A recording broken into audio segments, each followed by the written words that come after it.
Bismillahirrahmanirrahim. Assalamu alaikum and a very good morning to you all, ladies and gentlemen. We welcome you all to the roundtable discussion on Bangladesh infrastructure organized by Dhaka Chamber of Commerce and Industry, DCCI, in partnership with International Finance Corporation, IFC, World Bank Group, UK Aid, and Bangladesh Investment Development Authority, BIDA. We are happy to announce that we have Mr. AHM Mustafa Kamal, FCA, MP, Honorable Minister, Ministry of Planning, Government of the People's Republic of Bangladesh as the chief guest. We are also privileged to have distinguished participants and experts in the fields. Ladies and gentlemen, to start with, Hafiz Qari Muhammad Abdul Sattar will recite a few verses from the Holy Quran. Abdul Sattar.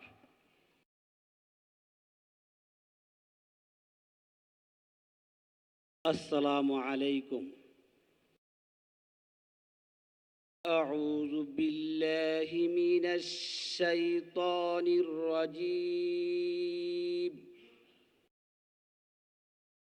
بسم الله الرحمن الرحيم.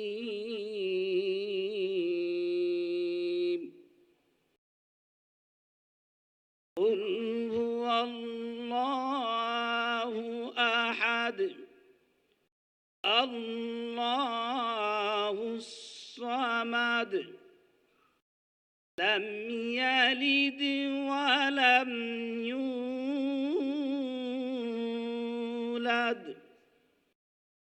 ولم يكن له كفوا أحد. صدق الله العظيم. Thank you, Mr. Abdul Sattar. Ladies and gentlemen, now presentation of DCCI memento to the Honorable Chief Guest. And to do the honors, may I request the DCCI President, Mr. Abul Qasim Khan, to present DCCI memento to the Chief Guest, Mr. AHM Mustafa Kamal, FCA MP, Honorable Minister, Ministry of Planning.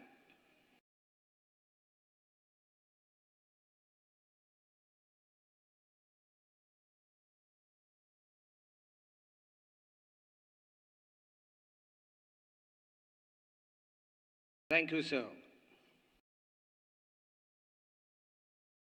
Now may I call upon Mr. Abul Qasim Khan, President DCCI, to deliver his welcome address to this august audience. Welcome address by the President.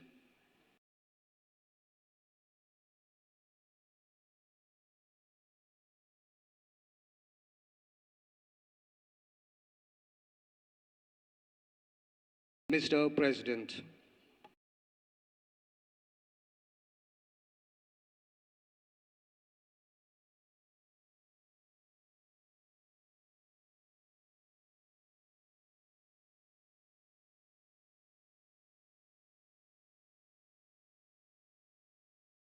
Bismillahirrahmanirrahim.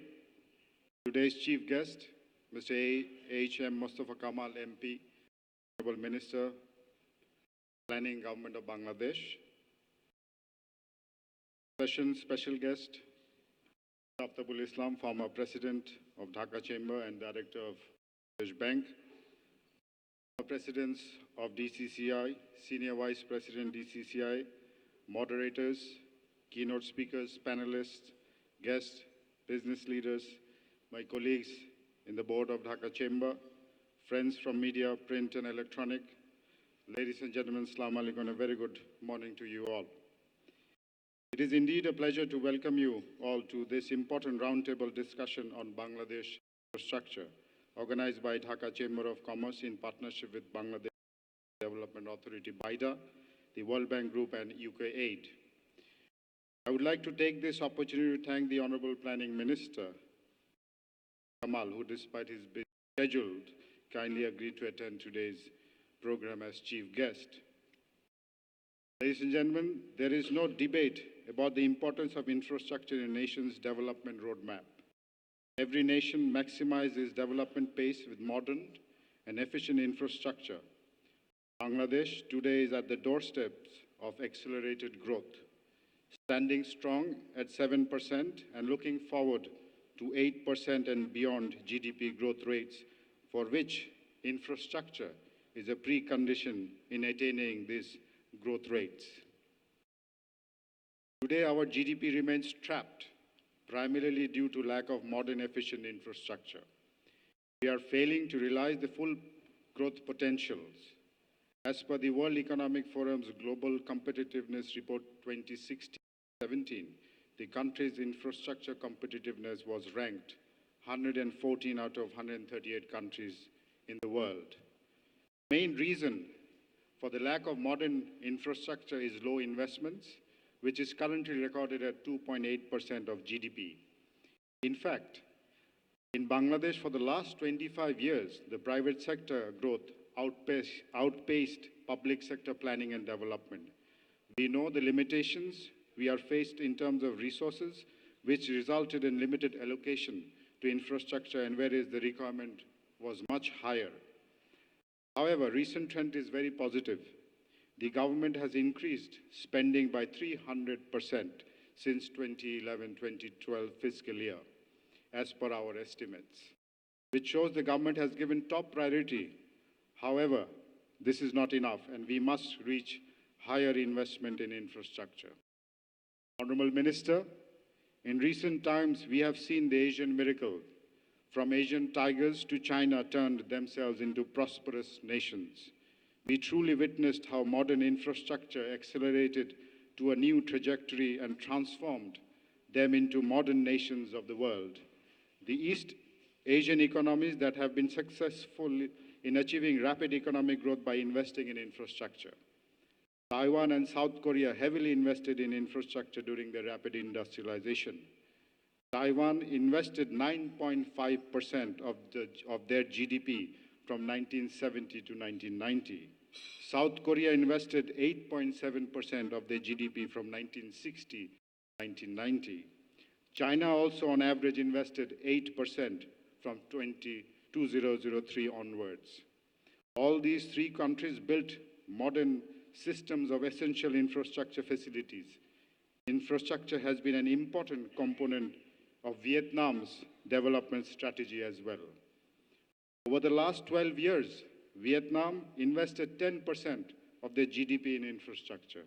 Vietnam today holds 79th position in the overall competitiveness in infrastructure and 60th position in the overall country competitiveness. Bangladesh is ranked at 114th. Although increased its infrastructure competitiveness 20 positions in the last 5 years, Bangladesh still needs to accelerate at a faster pace. It is estimated by the World Bank that Bangladesh needs from $75 billion to $100 billion in infrastructure until 2020. And a significant share of this infrastructure investment will have to come from the private sector under various modalities. The energy and telecom sectors have been able to draw a lot of private sector interest, but other infrastructure projects also need to do the same. And to address the investment need, the government set up the Public-Private Partnership Authority. And we have our PPP CEO today, who will share his experience with us in Bangladesh. Honorable Minister, just to add to the subject and draw your kind attention, today what is happening in Bangladesh? Currently, 88% of traffic, both passenger and cargo, is moved on the road, compared to rail only contributing 4% and water at 8%. The one-sided development and investment in the transport sector is a serious drawback to transport sector efficiency, as rail and waterways are cheaper to use. Such overemphasis on one sector needs to be readdressed for better balanced contribution, creating stable, balanced stable and balanced transport mix. On the other hand, the timely execution and completion of projects are equally important. The case in point, Dhaka-Chittagong Highway project, which has been late or delayed by 20 years. We must understand that timing is very important and infrastructure projects are not plug and play. Therefore, timelines and deadlines must be a precondition with effective monitoring mechanism. Ladies and gentlemen, Bangladesh is in a position of transformation. However, it will be critical to see how we address the transformation, since it will be very important to make the right investment in the right infrastructure. We must realize that reliable and efficient transportation with modern infrastructure is needed for Bangladesh to be complete. As Bangladesh aspires to reach growth trajectories of double-digit GDP growth, we estimate from Dhaka Chamber that an investment of $300 to $320 billion in infrastructure will be needed until the year 2030, reaching a healthy 5 to 6% of GDP from present levels. Honorable Minister, Bangladesh is an infrastructure-hungry country. Infrastructure is a precondition to rapid growth, and if the right strategy and policies relating to key areas are given, we believe Bangladesh can achieve accelerated growth. We hope that today's discussion will bring about new ideas and how we can turn the challenges and the bottlenecks into opportunities for investment. Today we have 3 sessions designed which are very important for Bangladesh and for us to understand. The sessions are: 1. Infrastructure Bangladesh, priority areas, SEZs, ports and roads. 2. Accelerated infrastructure development, copying others. And 3. Financing the future.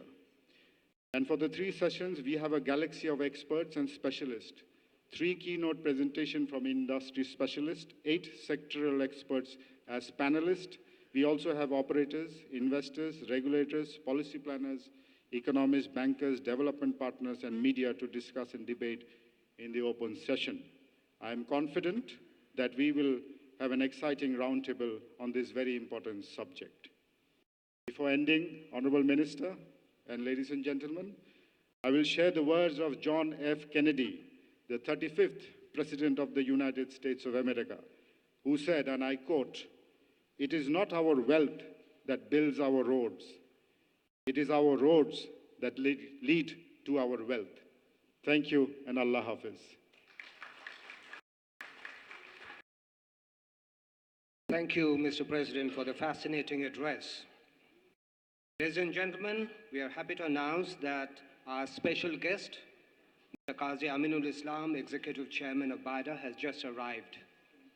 And we shall have another special guest, Mr. Abul Kalam Azad, Principal Coordinator, SDG Affairs of the Prime Minister's Office, later in the day to join session 2 and 3. And now the keynote presentation. Ms. Wendy Jo Werner, Country Manager for Bangladesh, Bhutan, and Nepal, International Finance Corporation World Bank Group, will give the keynote presentation. Ms. Werner.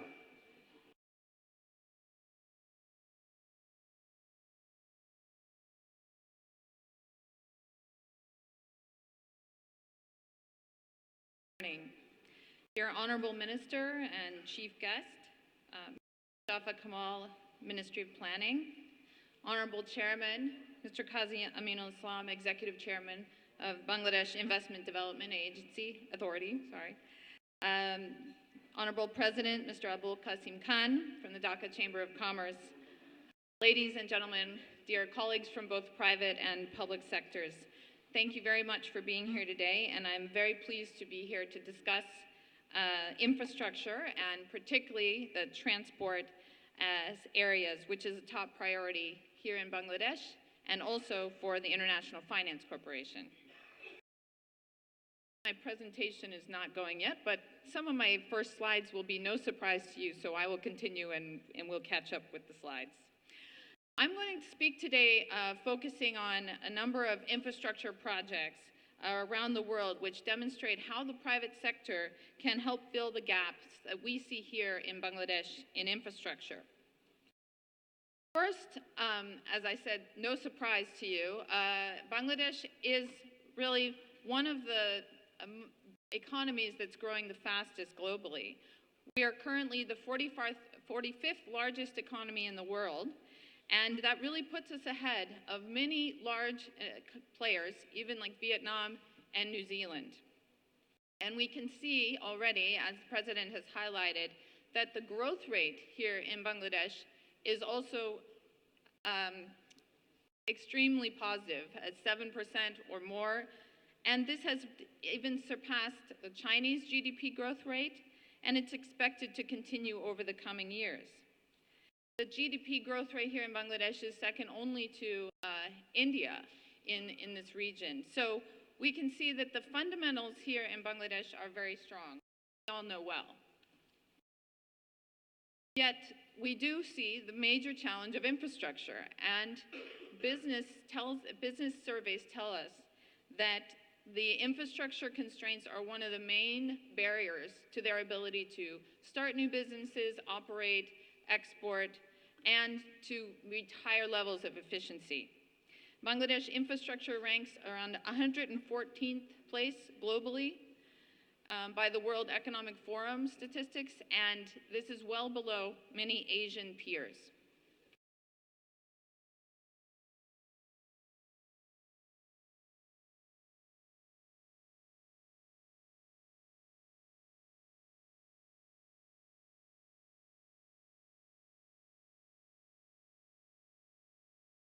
So I just wanted to set the stage a little bit for what I will be speaking about with regard to infrastructure. I'll focus on a few areas that were highlighted in the agenda. But generally speaking, I think we all should understand what infrastructure really is: the enabling parts of the economy that have clear benefits to both businesses and individuals. That includes, of course, the core space of power and energy, but also transport. We see infrastructure as part of telecommunications, the exchange of ideas and information. Also, in the future, I'm sure we'll talk more about some of the more utility aspects of infrastructure, like water, waste management, which is also critical to developing strong urban centers and business-friendly environment. We're not going to focus on power and energy in this session, but I do want to highlight a little bit about what we can learn from the experience of Bangladesh in the power and energy space. When it comes to private investment in infrastructure, the power sector has been leading the way here in Bangladesh. Since 2007, power generation capacity has increased from just over 20,000 gigawatt hours. Can you go back, please?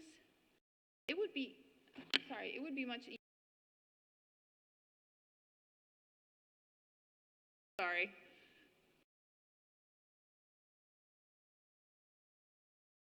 Anyway, I'll continue, but we'll try to have the slides up here. So we've seen that the capacity has increased from 20,000 gigawatt hours to more than 50,000 gigawatt hours, which shows a compound annual growth rate of 10%.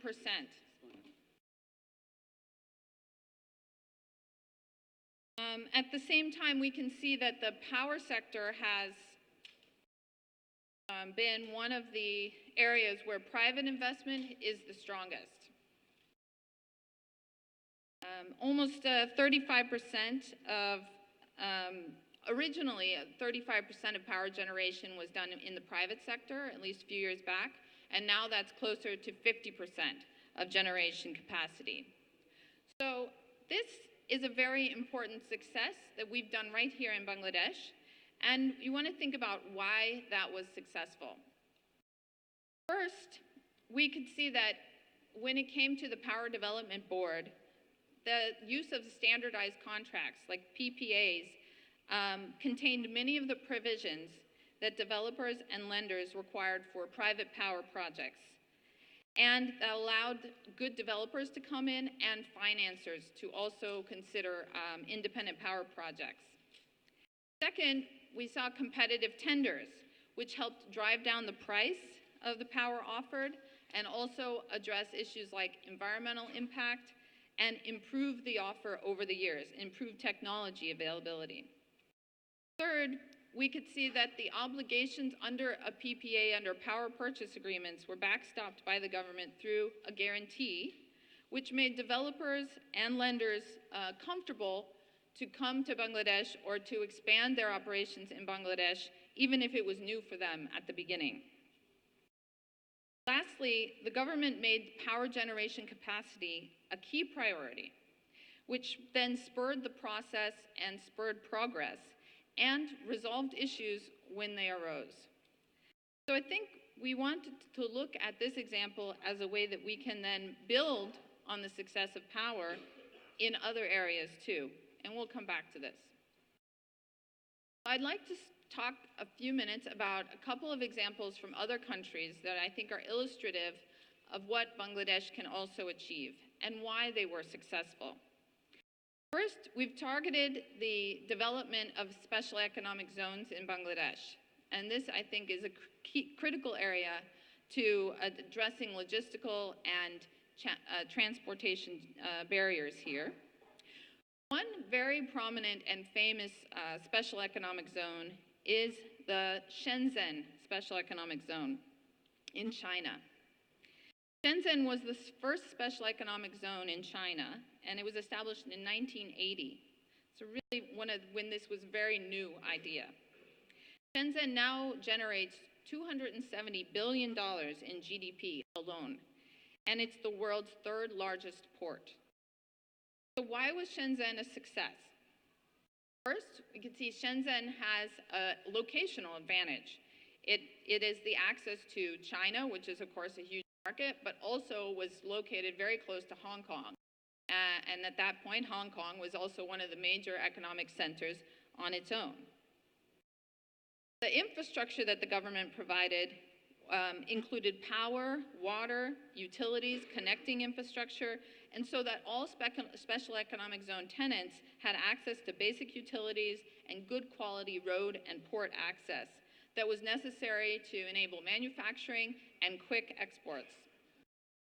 The third major area was regulation. So remember, back in 1980, China was not quite the private sector powerhouse it is now, and it did not have much of a private sector regulation in the national legal environment. But within the special economic zone, China enabled a particular regulatory structure that encouraged private investment and allowed it to level the playing field with other countries. So addressing regulatory barriers was a key success factor. In Shenzhen, the government also provided tax incentives for tenants in the zone. And of course, the fundamentals of the Chinese economy as a major growth driver was critical in success. One important thing I would also want to highlight with regard to the World Bank Group's and IFC's understanding of how zones work well in different countries is that the location and the infrastructure have been shown to have a much bigger impact than tax breaks have in the past, especially for long-term investors, those that we want to stay and manufacture and grow their businesses.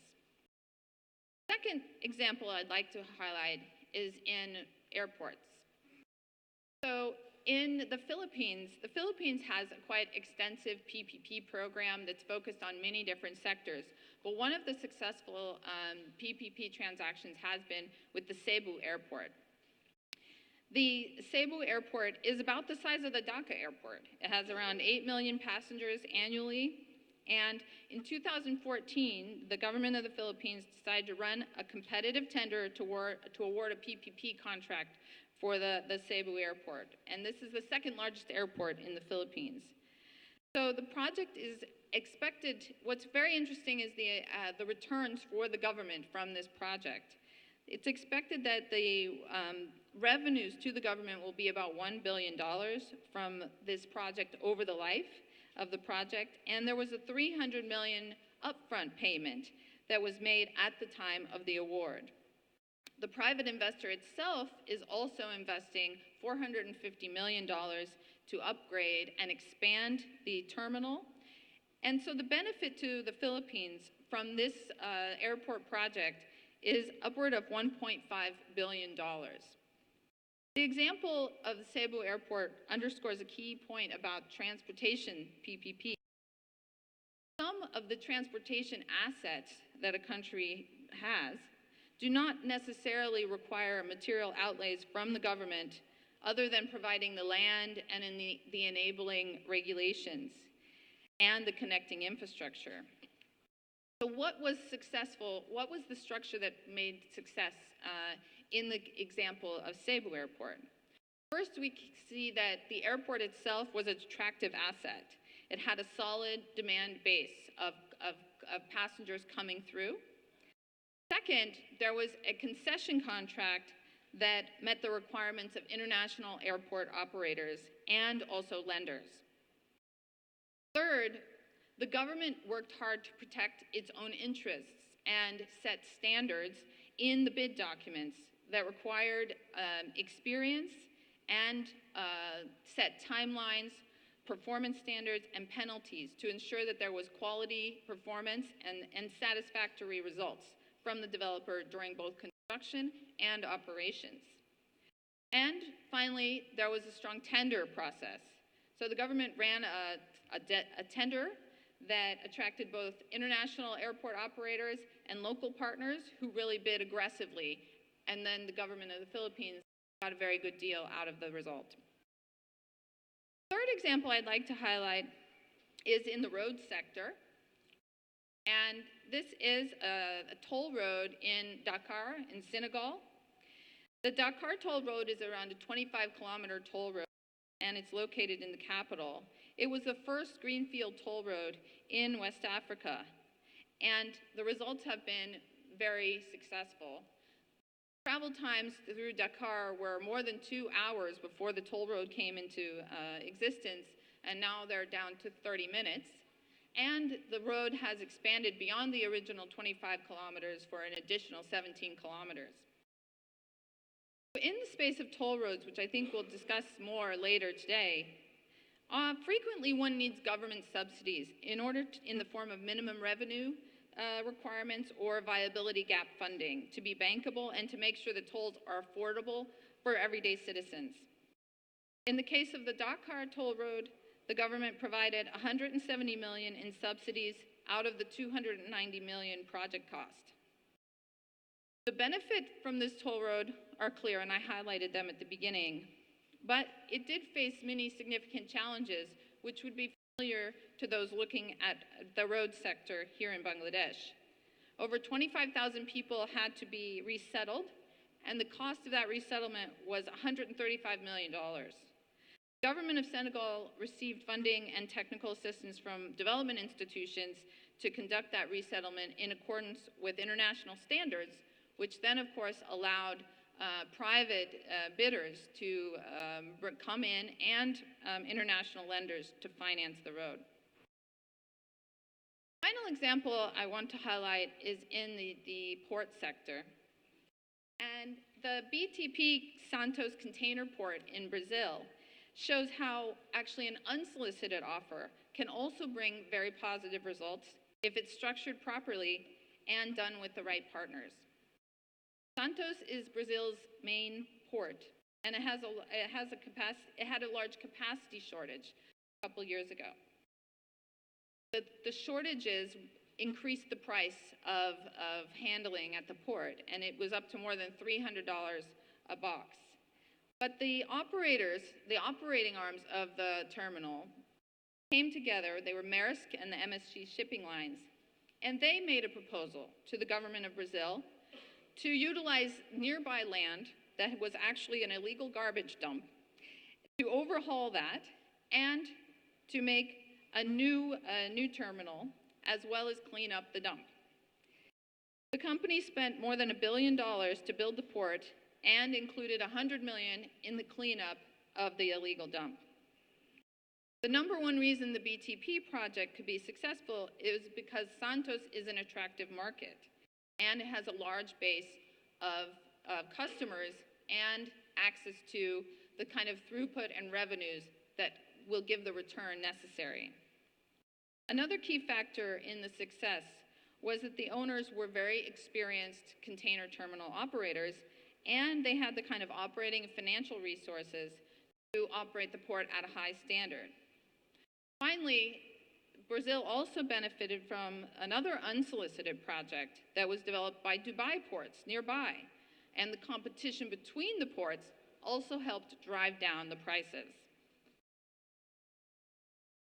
A recent World Bank study also looks at the question of the competitiveness and competition in the port sector in South Asia. And this report highlights that the South Asian logistics and port times have been actually declining. I mean, it's not improving, it's getting worse here.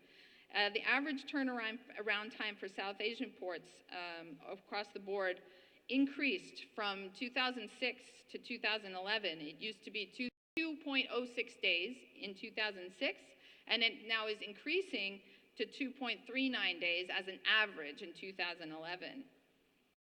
The more competitive ports that are not very far away have much lower turnaround times. Singapore is 0.5 days, Hong Kong 0.72 days, and Shanghai is 0.79 days. So this is comparison to more than 2 days at the South Asian average. The World Bank report identified a number of key recommendations to try to improve competitiveness in South Asian container ports. The first is to encourage private sector participation through a well-developed enabling environment. It particularly identified the landlord port model as one that has been successful through a port authority, a strong port authority that enters into an agreement with private port operators. Second, to ensure and strengthen the governance of port authority boards. And third, to promote competition between and within ports. That means not only maybe within the country, but in neighboring ports, we can see how competition helps improve delivery. I talked about a number of the key success factors in infrastructure, but I'd just like to recap them right now. The first is the market and the location.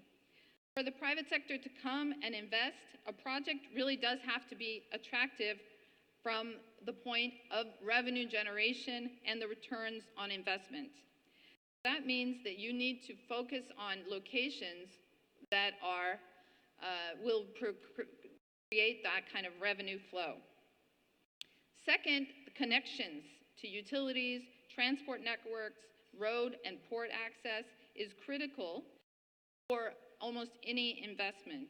And particularly in Bangladesh, we can see that this is a major area where we can improve on efficiency and becomes a constraint for many of our industries. Third is the legal framework. We've seen that legal framework has the basis to allow the Bangladesh power generation capacity to grow at that 10% plus annual rate. Similar, clear, and internationally acceptable legal frameworks are necessary in other sectors to give investors the comfort that they need to enter this market. And fourth, we need to look at the quality of our partners. Quality private sector partners are fundamental to successful projects. Weak sponsors can delay projects or they never get completed. And that may be worse than where you started. Third, fourth, or fifth is really the competition. So allowing for transparent, competitive processes mean that the government will be getting a better deal, best technology, and continuous improvement in operations.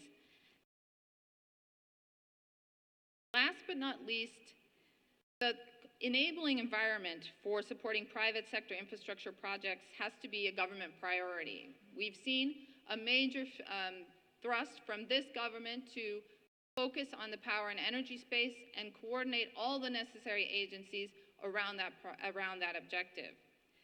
I think the same sort of focus can be applied to other infrastructure sectors with similar success. I do want to highlight some of the issues that we have seen as an investor here in Bangladesh. The International Finance Corporation is directly financing private sector infrastructure here in Bangladesh and globally. And I would like in this forum to have a frank discussion about some of the challenges that we've seen. First, we can see that government approvals are often a major issue that our clients face. Sometimes these approvals can take many months, and some may never be actually granted, which deters many investors. Approvals can include items that were part of an overall concession or contract, but require additional approvals to they will be delivered. Or they can include things that were maybe left out of the original contract, but still need to be completed in order to operate and start a project. In both cases, developers and lenders find the process can be extremely painful and takes considerable amount of time. But the real result is that it would favor developers who can navigate the Bangladeshi bureaucracy rather than developers who are bringing the best operational efficiency and the best experience to Bangladesh. Another issue that private projects face is the de facto cap on US dollar loan interest rates, and also a lack of ability to do interest rate hedges. These guidelines were undoubtedly put in place for very good reasons, but now inadvertently catch projects that have a legitimate need for US dollar financing and may limit the long tenor and large volume finance you need for the infrastructure sectors. The interest rate cap, it is an informal cap. It's been manageable in the last few years because global interest rates have been very low. But as rates are increasing, this cap will make it difficult, if not impossible, for large private infrastructure projects to raise long-term financing. Other features that are standard in international project finance structures are holding company structures and also international insurance coverage. Both of these are difficult in Bangladesh and in some cases uneconomic due to various taxation and other regulations. So these may sound like details, but they are very important when you're looking at structuring project financing for large infrastructure.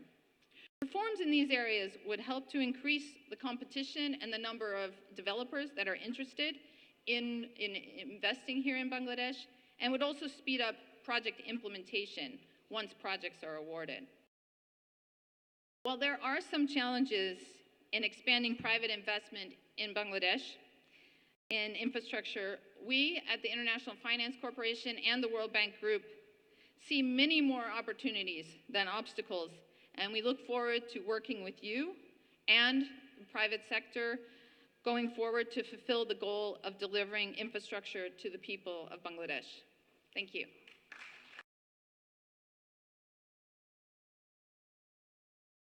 Thank you, Ms. Wana, for the interesting presentation. Ladies and gentlemen, we now have panel discussion. I quickly read out the names of the panelists. This session will be moderated by Mr. Asif Ibrahim, former president of DCCI, vice chairman of New Age Group, and founder, chair, and advisor, Business Initiative Leading Development Build.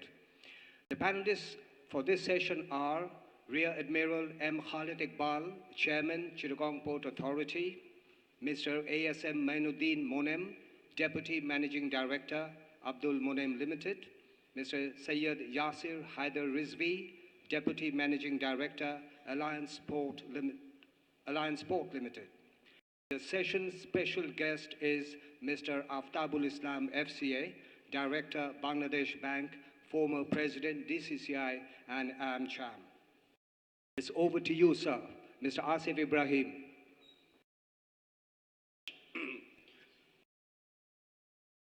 Chair of today's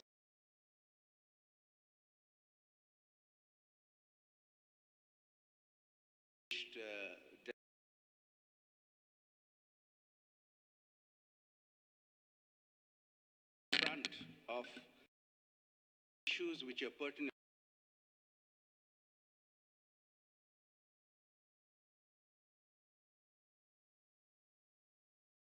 issue of infrastructure, which is very, very important.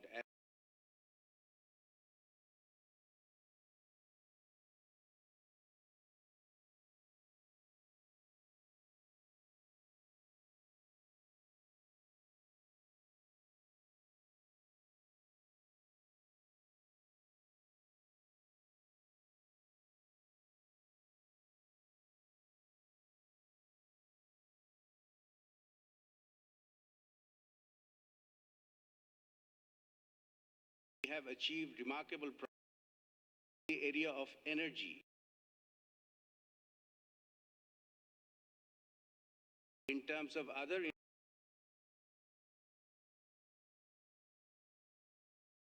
trade facilitation, the national airport, many other areas, we have really not been able.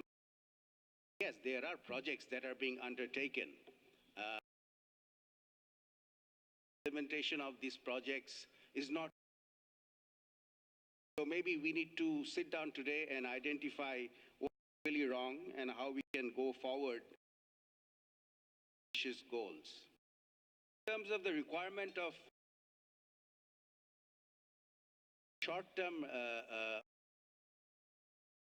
plan, which we are now in, as the planning minister is the chief guest, he knows that the short-term requirement up to 2020 is 74 billion US dollars. You talk about it sectorally. In the transport sector, we would require about $36 billion, electricity about $11 billion, about 12, management about 2.1, telecom sector, we would require about 5.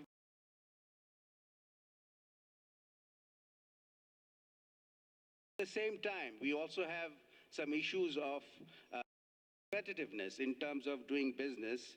In 2016 and 17, competitiveness is one position better than the previous year, and in 38 countries. Neighbor India, 55th position to 39th position. So they have made an improvement where we made a one-step jump. So I think this is also an area that we need to look at very seriously. Because the whole object of this exercise is to hear from the panelists and what we need to do. And from this workshop, hopefully, if we can come up with a recommendation to the government as to maybe our exercise today would be fruitful. Introduced by the MC, we have 3 distinguished panelists in this session. Chairman of Chittagong Port Authority. Mainuddin Monem, he's the Deputy Managing Director of Abdul Monem Limited, and the private special economic zone developers of the country. I ask him to be very candid about his experiences at EPZ, because as you know, the special economic zones are top priority agenda of the government. If we want to see economic industrial development of Bangladesh, these SEZs must be completed in a very short time, and we must be able to identify the bottlenecks, the inter-ministerial, inter-departmental lack of coordinations, the policy issues that stops these SEZs from going forward. So we have Mr. Said Yasir Haider Rizvi, who's the Deputy Managing Director of Alliance Port Limited. My calendar 3 minutes, 3 panelists, so I would extend it by 1 minute, and I each of them 7 minutes.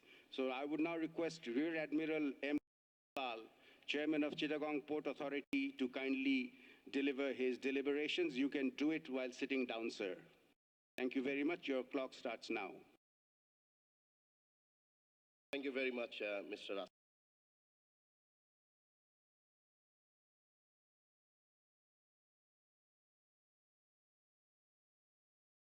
Ladies and gentlemen, whenever we discuss about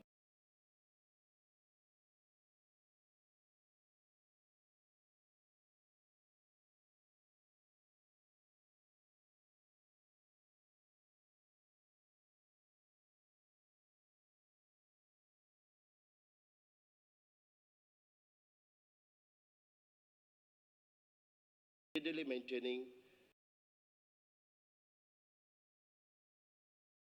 7 to 8 years' time. We consider that the Chittagong port handled T of container in 2008. The same port has handled 2016, 92% of our takes place through this port. 98% of the containers takes place. In addition, we also have the Mongla started turning around in terms.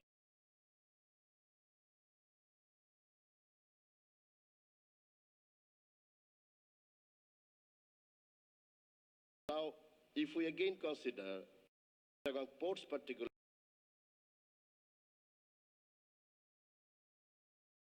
the 8 years' time, let me take the example, 8 years, the port's position has been upgraded by, was in the Lloyd's list, 98th position in 8, and by that really concerns. One of the issues that we must mention here,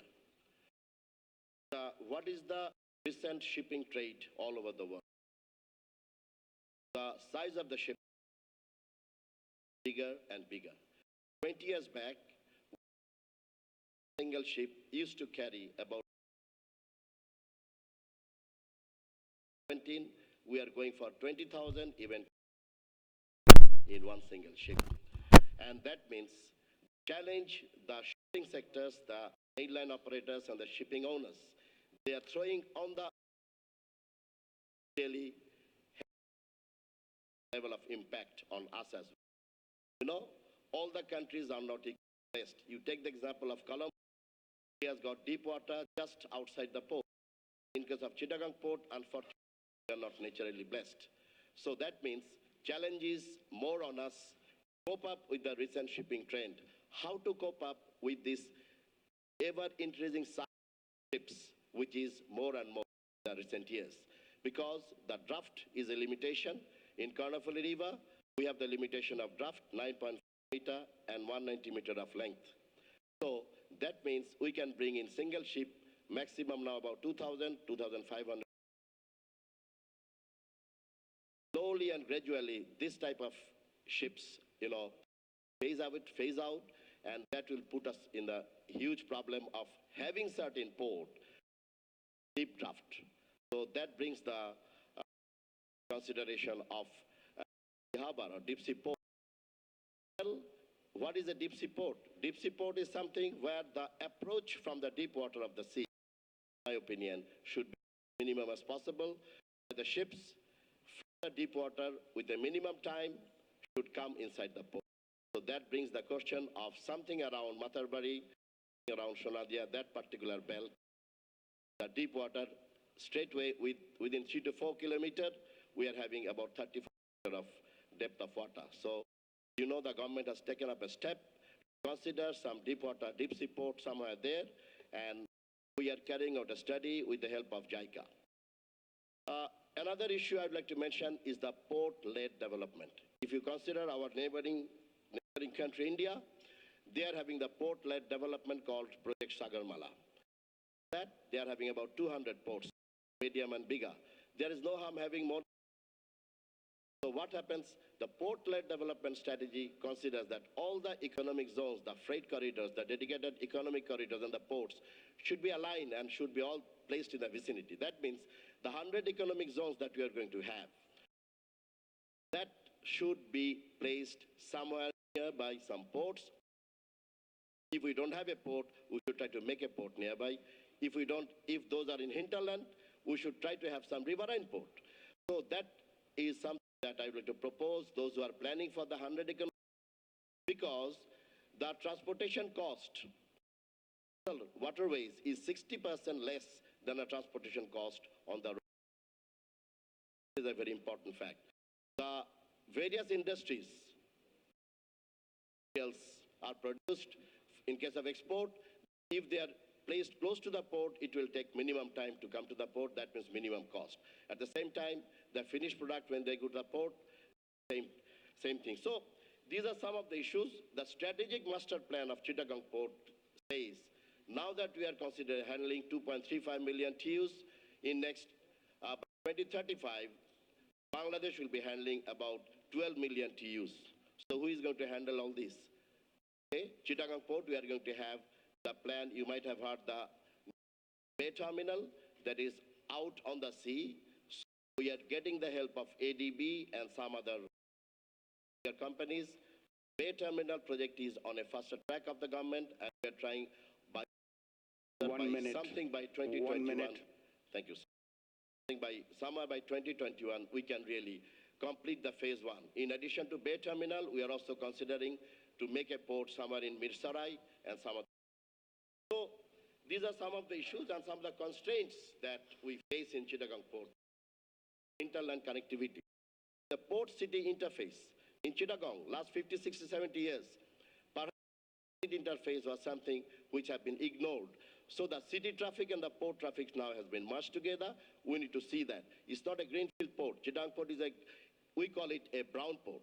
That means it is a. We are trying to renew and renovate that port.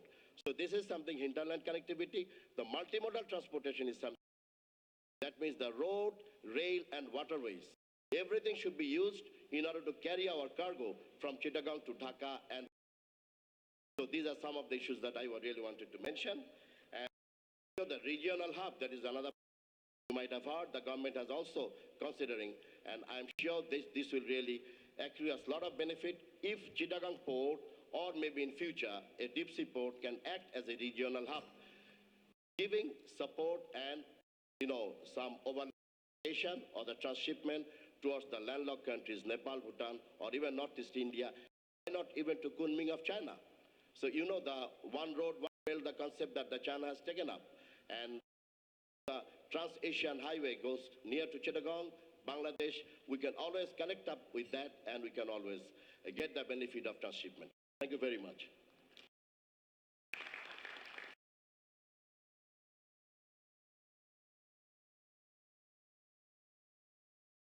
I think the content was. Thank you very much. You really raised some very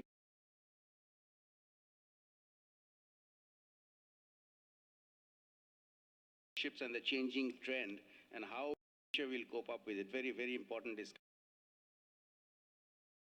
And next was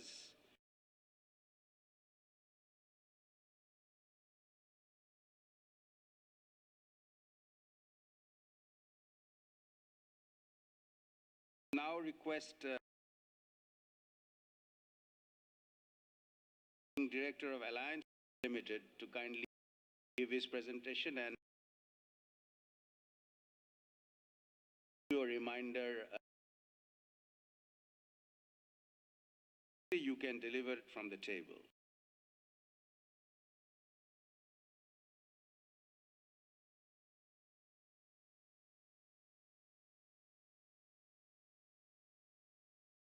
This event and emphasis on ports. Neglected, or the ports. The government level or even on and rail, but ports are rarely talked about. So it's a pleasure and a privilege that there are two participants from this sector today. I'll quickly get into my brief points. Privileged to be next to the chairman of Chittagong Port, and Chittagong Port has done such a wonderful job over the last 5-10 years that as the trade, as investors, as industries, we have not really felt the pinch so far, which is now slowly happening. Chittagong Port has been very efficient recently. Possibly this year, and the chairman will, I hope, agree with me, is that the lack of infrastructure planning, the lack of investment is now showing. Vessel turnaround times are going up. Those who are in the garment sector, I'm sure you're experiencing the delays in the lead time. Your imports are taking longer to come in, and as a result, air freights have gone up. there's I guess a natural but nevertheless unexpected side effect of all this. Air freights have gone up by, I don't know the figures, but possibly 30% plus, despite lack of any industrial unrest or anything like that, purely because the lead times have been squeezed. So, I just come back to my original point of it. It is highly important we place focus on ports because this will be the single bottleneck. And this will be the one factor which will really impact the GDP growth that we are targeting. Taking a cue from Wendy's presentation about the developments and the success story in power, and to a certain extent in roads, is that what is distinguished is the visibility of it.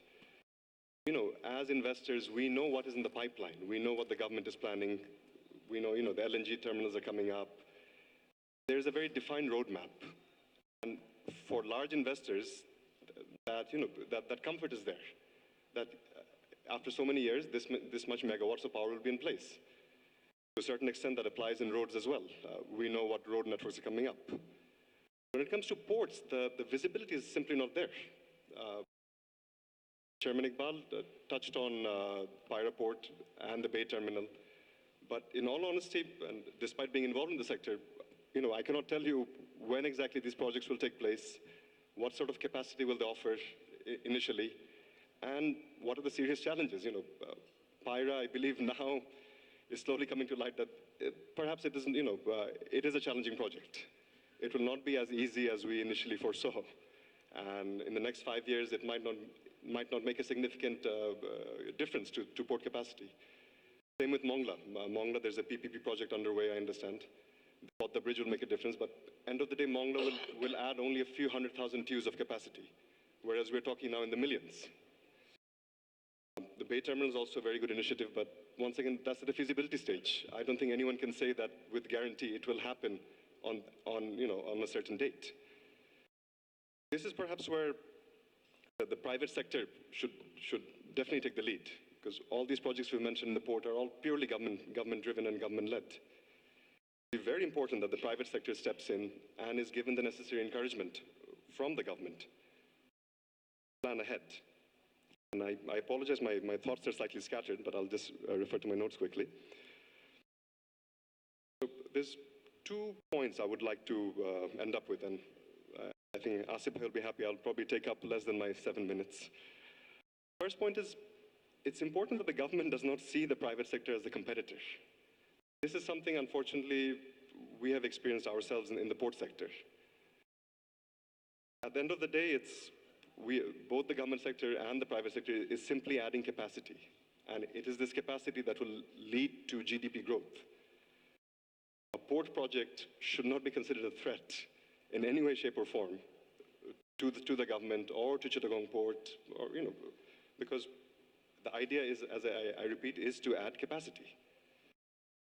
The second point I would like to make, and this is also briefly touched upon in Wendy's presentation, is how to get the maximum benefits of all these funds and all these, PPP benefits that are available in the public sphere. If you go through the PPP projects or you go through the tenders, inevitably these projects are delayed. And with infrastructure, timing is everything. Even if the demand is there, but how you're designing your project, what capacity you're targeting, all this has to be decided now. And you have to know on year X, I will be up and running. This is where, I don't know if it's possible, but I would request the PPP office to look into ways of implementing their expertise also in ongoing private projects. It doesn't necessarily have to be structured as a fresh PPP project. We go through all the processes. Instead, please look at the projects which are underway under private initiatives, and how you step into those projects and offer them the same benefits, so that these investors who— 1 minute. I lied about not speaking too much. These investors who are by definition successful, because by then they have already implemented the project, how can they not be disadvantaged by others who have gone through the whole process and have or have not been successful? Thank you once again. Thank you, Yasser. Yes, again, I would like to refer to the 7th five-year plan, where we are expecting that the domestic investment From the private sector will be $400 billion. The planning ministry is here. They have this vision of $400 billion private investment at 24.64% of the GDP, and they projected 7.25% will come from the public. But the key question is what you mentioned is these growth projections of the private sector, will the port be able to keep up with the growth?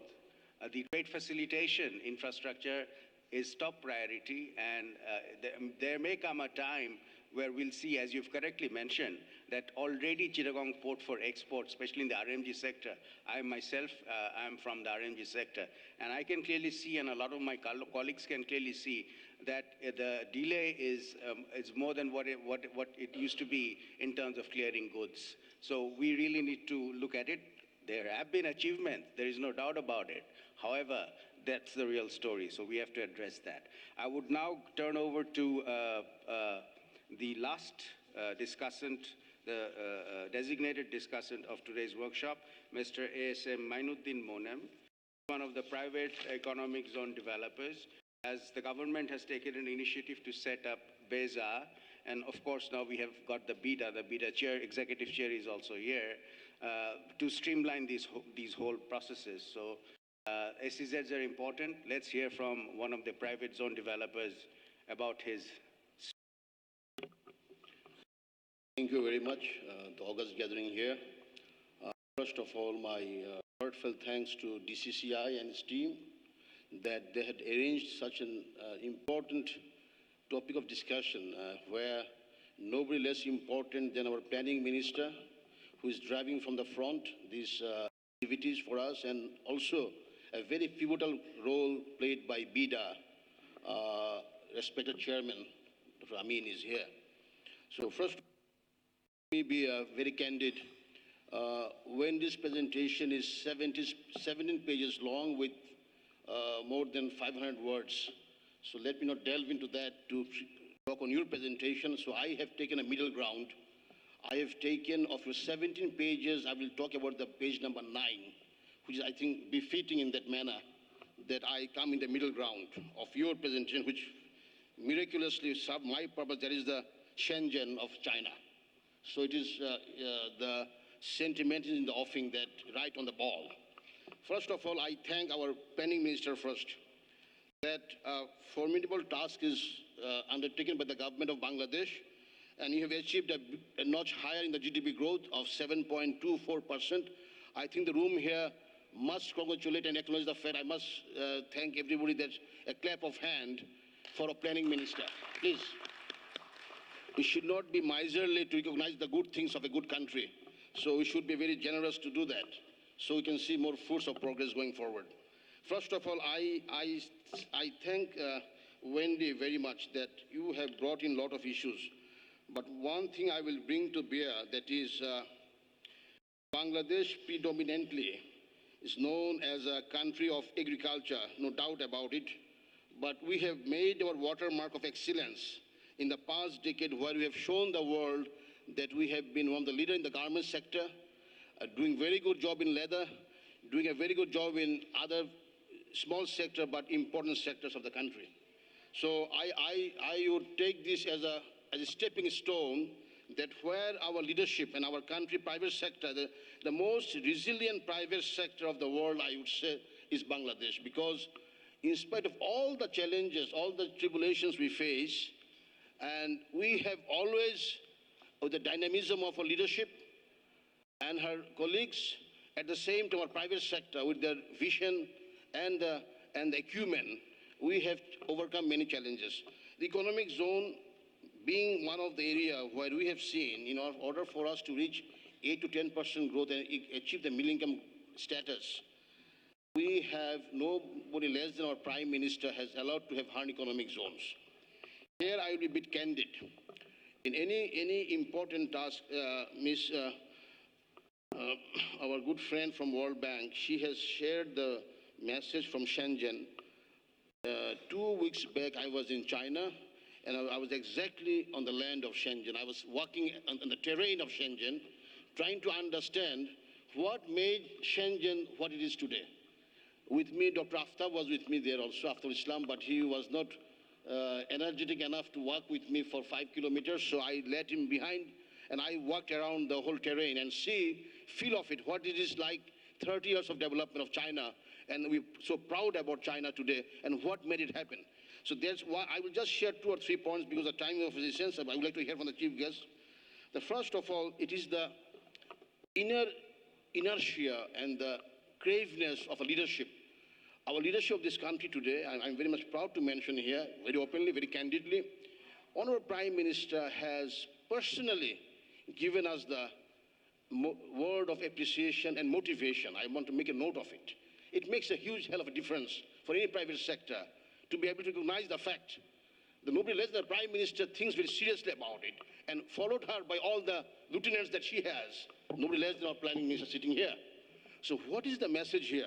The message is very simple. We want to create 100 economic zones, create 40 million jobs, and over 40 billion export. That's the tagline we have attached to our country next phase of development. But there are challenges which I'd like to share with the Planning Minister, our BIDA chairman, with our World Bank friend, Ms. Wendy, that there are some real challenges, of course, there. The first challenge I encountered is the land and land-related matters. Let us not work about it. The zoning law, the 1950s law still exists in Bangladesh. This is what we need to look at. That for us, Bangladesh, to make 100 zones, I said let us make 10 zones first and make it world class, like Shenzhen, in the next 5 to 7 years' time. And to do that, 5 or 7 economic zones in Bangladesh, successfully like other parts of the world, we need to get the Land Act right. Still, there are tremendous challenges in terms of land acquisition law, in terms of making the land that should be unencumbered for the purpose of zone development.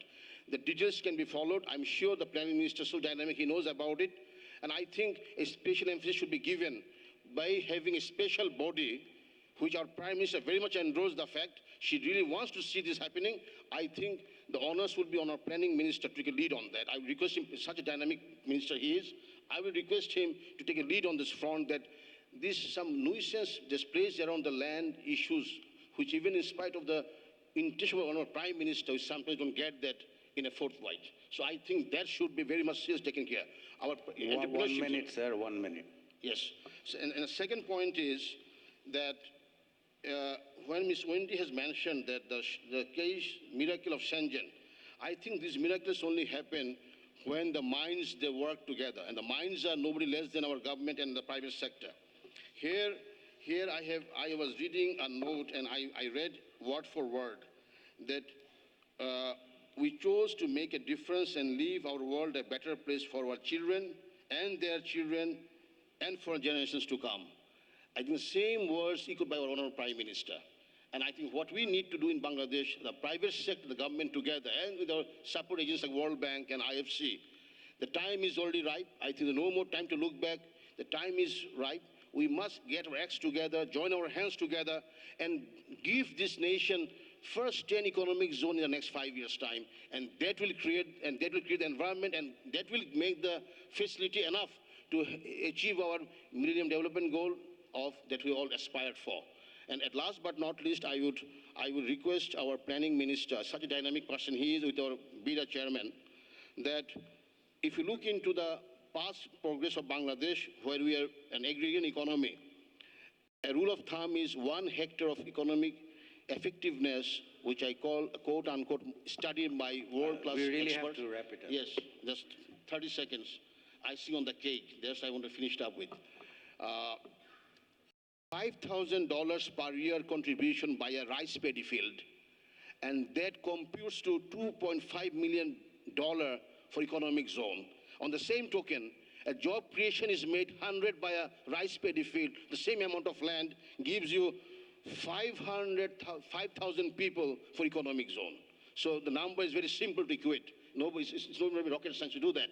So zone is the right vision of our Prime Minister and her team. I think we must all strive for that. I think Bangladesh will see a different Bangladesh in 5 to 7 years from now. Thank you very much. The extra 1 minute was Harvard wisdom. Thank you very much. Wonderful deliberations by the three panelists. I congratulate. And I share Monem's enthusiasm of setting up 10 economic zones. Let's start with some good examples first, those things that work. And I think you mentioned the issue of Land Act. I think not just the Land Act, many policies are there that needs to be addressed. Policy reform should be at the topmost agenda. And with the, hopefully very soon, if we can get the one-stop service law enacted and passed, I think that's going to be very, very crucial. I know the Biden chairman is very much keen to see that happen. Anyway, we have now a session of open discussion, and I've been requested to moderate this as well, which is 25 minutes. The floor is now open. So kindly raise your hand, introduce yourself, and ask your question either to the panelists or to anybody present on the. Mr. Ershad, former president of AmCham. Thank you, Mr. Asif. First of all, I'd like to thank the Dhaka Chamber for inviting me. Today, Mr. Iqbal just mentioned about the multimodal transportation. So I'd like to highlight one point here that our existing law is not at all favorable for multimodal transportation. So I am also drawing the attention of our planning minister and the chairman of BEDA. They should take note of that. Due to time constraint, I'll not be able to elaborate it here, but I'm volunteer to discuss with you whenever you have time. And second point is, definitely Chittagong Port made significant development in past few years, but unfortunately, we have lack of focus on airport. Today, there is no representative from civil aviation or from Biman. But unfortunately, we don't have facility for the transportation of temperature-sensitive cargo. We are talking about pharma. Pharma is a now very promising sector for Bangladesh. But without that, we'll not be able to, I'm sure, bring success for pharma. So again, for time constraint, I'm not able to elaborate it, but I'm volunteering to discuss in person. Thank you. Thank you, Mr. Ershad. I hope the rapporteurs are taking note of what the open discussions are mentioning. Over to you, sir, on the left. Thank you. Christian Aganzuki, I'm program leader at the World Bank. Very interesting discussion. Agglomeration of economic activity and urbanization have been drivers of development around the world. Bangladesh, that name, Dhaka now it seems to be bursting at the seams, and on this. What can be done to boost investment, including from the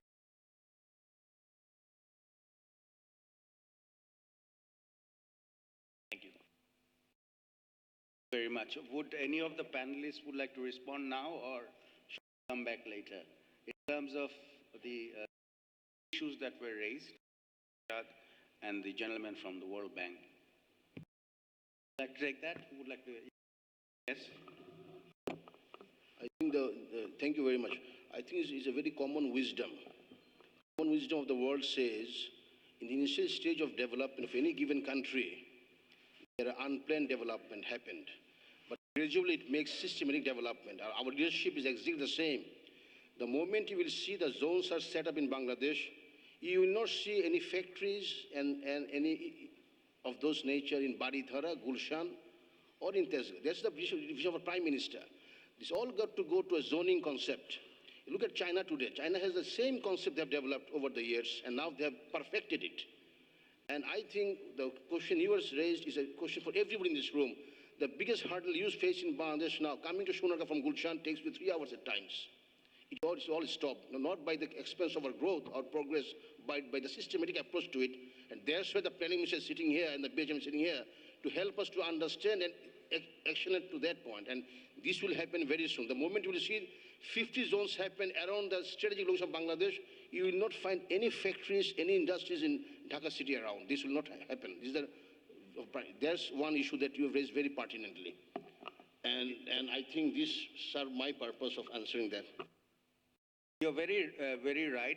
But the thing is that as an investor, we are getting a lot of foreign joint venture proposals because of the China Plus One strategy. A lot of investors in China and also Korea, Thailand, Indonesia, they want to set up factories here.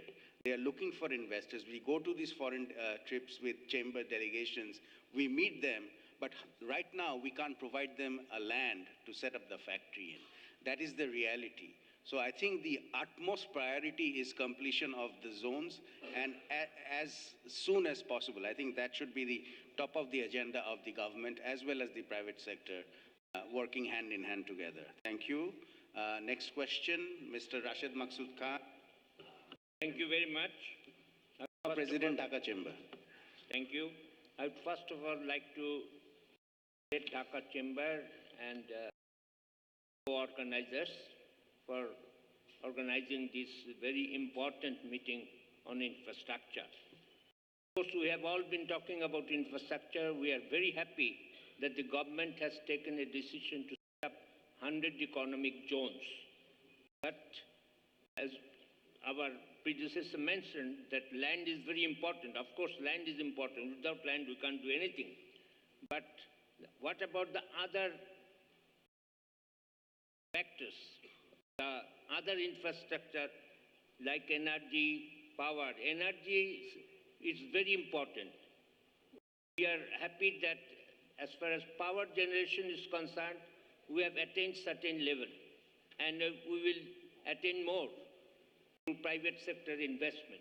But in the energy sector, private sector must be involved. Without that, we cannot have more exploration, more investments in mining and other things. So that should be a top priority.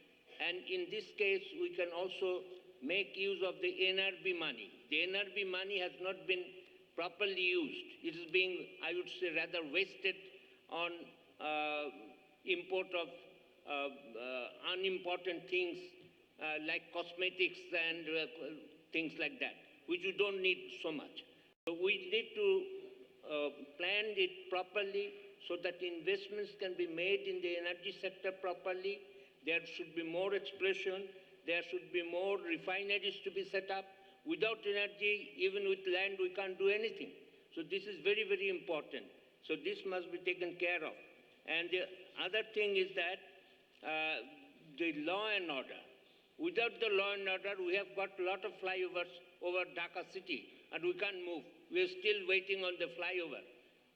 So there is a lack of discipline here. So this lack of discipline and law and order has to be taken care of immediately, and we need trained people. We have to skill police people and train people to do that. Thank you, sir. Thank you. And thank you. Thank you very much. Absolutely right. Governance is the first issue in the agenda. Without governance, nothing can move forward. Over to Mr. Ashraf Ibn Noor, former Senior Vice President, Dhaka Chamber. Thank you, Mr. President, for giving me the opportunity. I thank the DCCI for inviting me and for big occasions. Point is one point and very simple one, is that we are all land hungry country. Most land hungry country at the moment, Bangladesh. Now, there's only one way to do it, get more land. How do you do it? Very simple. From my career, I have seen the reports, I have seen the admiralty charts, which shows that we have 1 meter to 3 meters or 3 feet to 10 feet draft situation near the base, near the southern sectors and the base Chittongs and the base there. This is the 30 years back, the charts are 35 to 40 years back. Now this has already risen much more. I believe that you would find lands, if you do the next charting, you will find that it is about 1 to 3 feet only, big lands. and which is approximately, you can do it as our country's almost requirement. Now, how do you get that? Very simple. The Netherlands once tried it in the southern sectors of the Noakhali to reclaim land. Now, if we find the dikes, if we make a few dikes, few things concerted way, then you will find that we will getting the land very fast. Now, if you tell me how do I know it? I know it from Chittagong Port, because while Chittagong Port in 1978, 79, there was a big storm where one vessel got stuck near Marine Academy, just offside the Marine Academy, and it was on the water of approximately 6 feet. Within 3 years' time, I saw that the whole ship is actually on land. That means the land silting with that barrier, the silting has occurred and it has gone up within 3 years' time, and the vessel was cut it out. So I would request the panel to make a note of these things, that to reclaim the lands should also be a priority in the infrastructure problems. Thank you for giving me the opportunity. Thank you very much. I know DCCI is the organizer of the event, but we also welcome some non-DCCI questions. I mean, all the questions are coming from DCCI presidents, vice presidents, and conveners and directors. So, yes, that gentleman at the back right there raised his hand. Please, yes, you with the blue shirt. Yeah, can you give him a microphone there, please?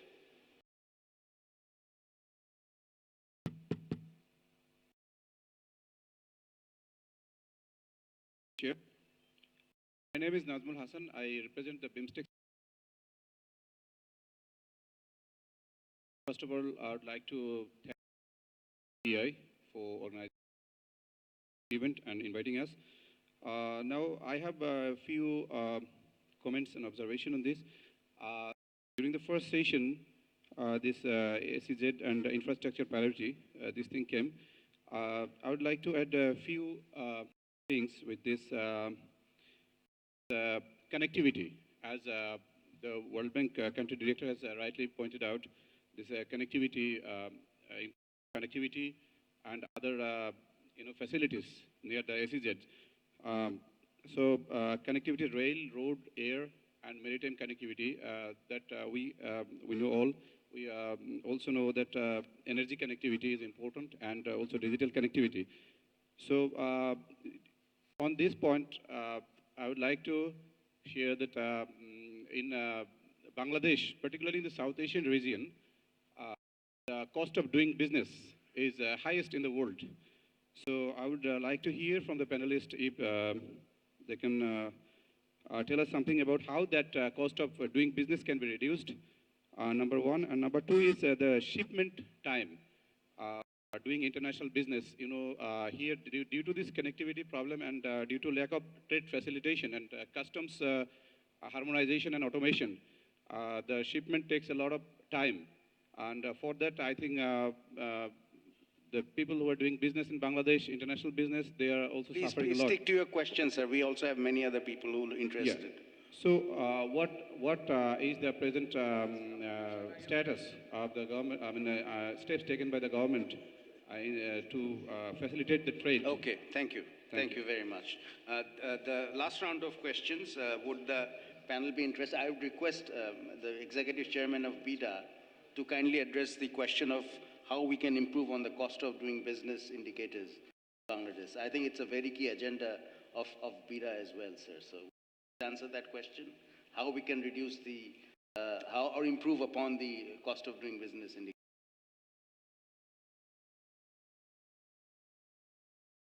Thank you. I think this is one of the vital questions that our economy faces. There are a lot of different elements of cost, and one of the way to deal with this is to address the issues of ease of doing business. So far, Bangladesh has taken a massive reforms initiative in this country. just to highlight on a few things. You know, in terms of ease of doing business, there are a number of aspects. And in each of those, businesses has to spend money, devote their time and follow the processes. These all taken together adds to the cost of doing business. So we started with addressing the issue of time so that business can get all the services they need at the shortest possible time. Just to give one or two examples, in getting a construction permit,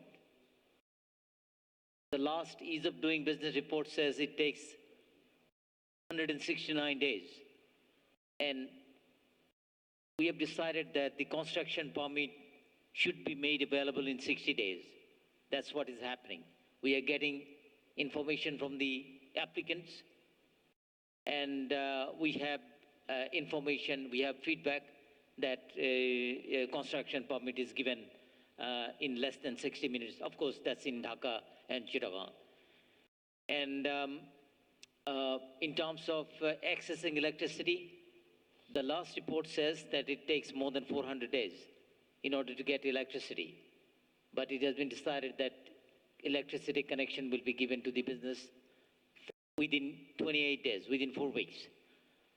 And similarly, there are some other aspects of ease of doing business in which we have taken some more initiatives so that time required for getting those services reduced, and processes that you need to follow is also reduced, and at a later stage, the cost of getting all those services also reduced to a substantial level.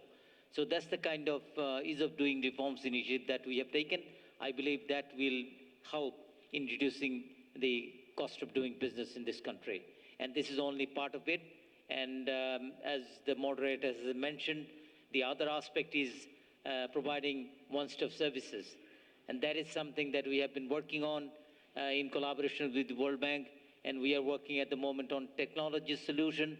And once we have everything in place, probably within the next 6 months, then the investors will be able to access those services, based on internet with very little human interaction. And in that case, I'm sure the cost of doing business will come down as well.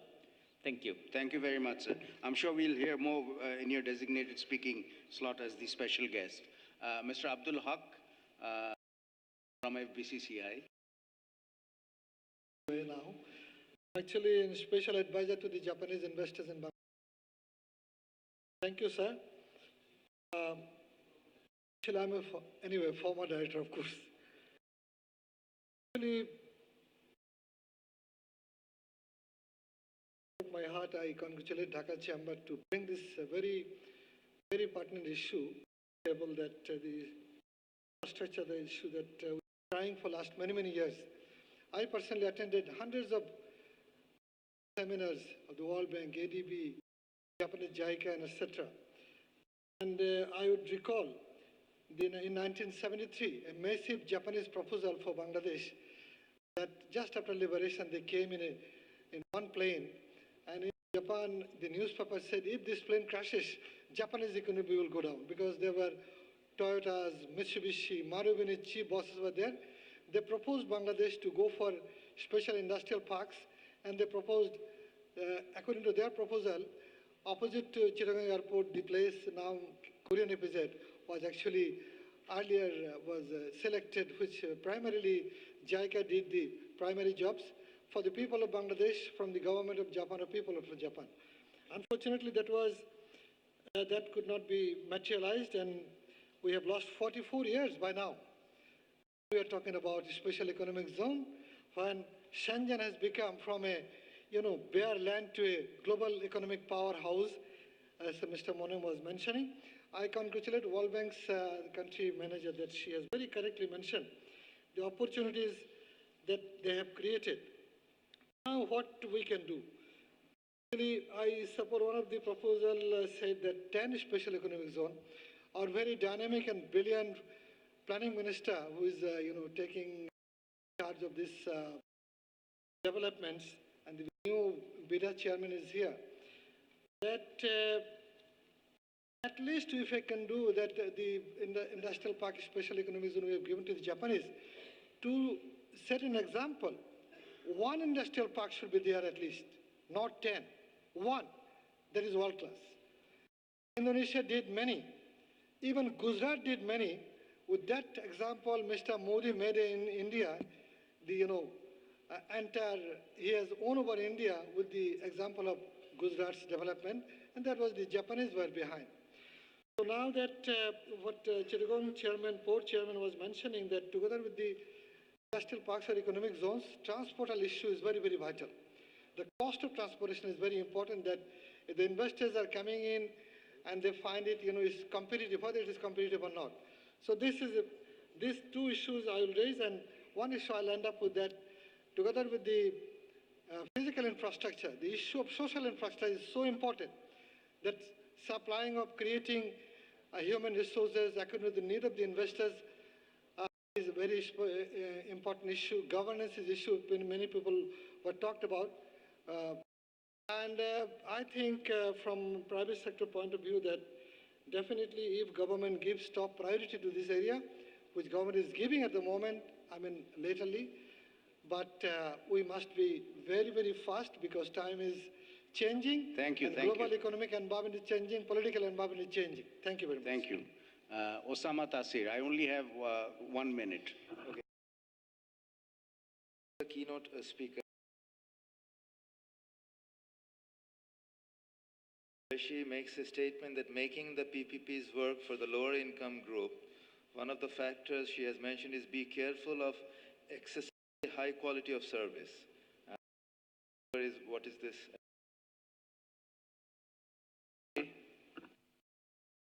Thank you, Asif. Thank you for the question. And you're talking about one of the slides I skipped because I thought I was going too long. But thanks for bringing it up. I think that the objective of discussing around this is that, first of all, when we talk about PPP in infrastructure, we need to make sure it's accessible, right? It's affordable. That's actually almost the most important part of this. So not only for business, but this is also moving out to the general population. So in order to make sure that you have the support of the general population, you have to make sure that tariffs or fees are affordable.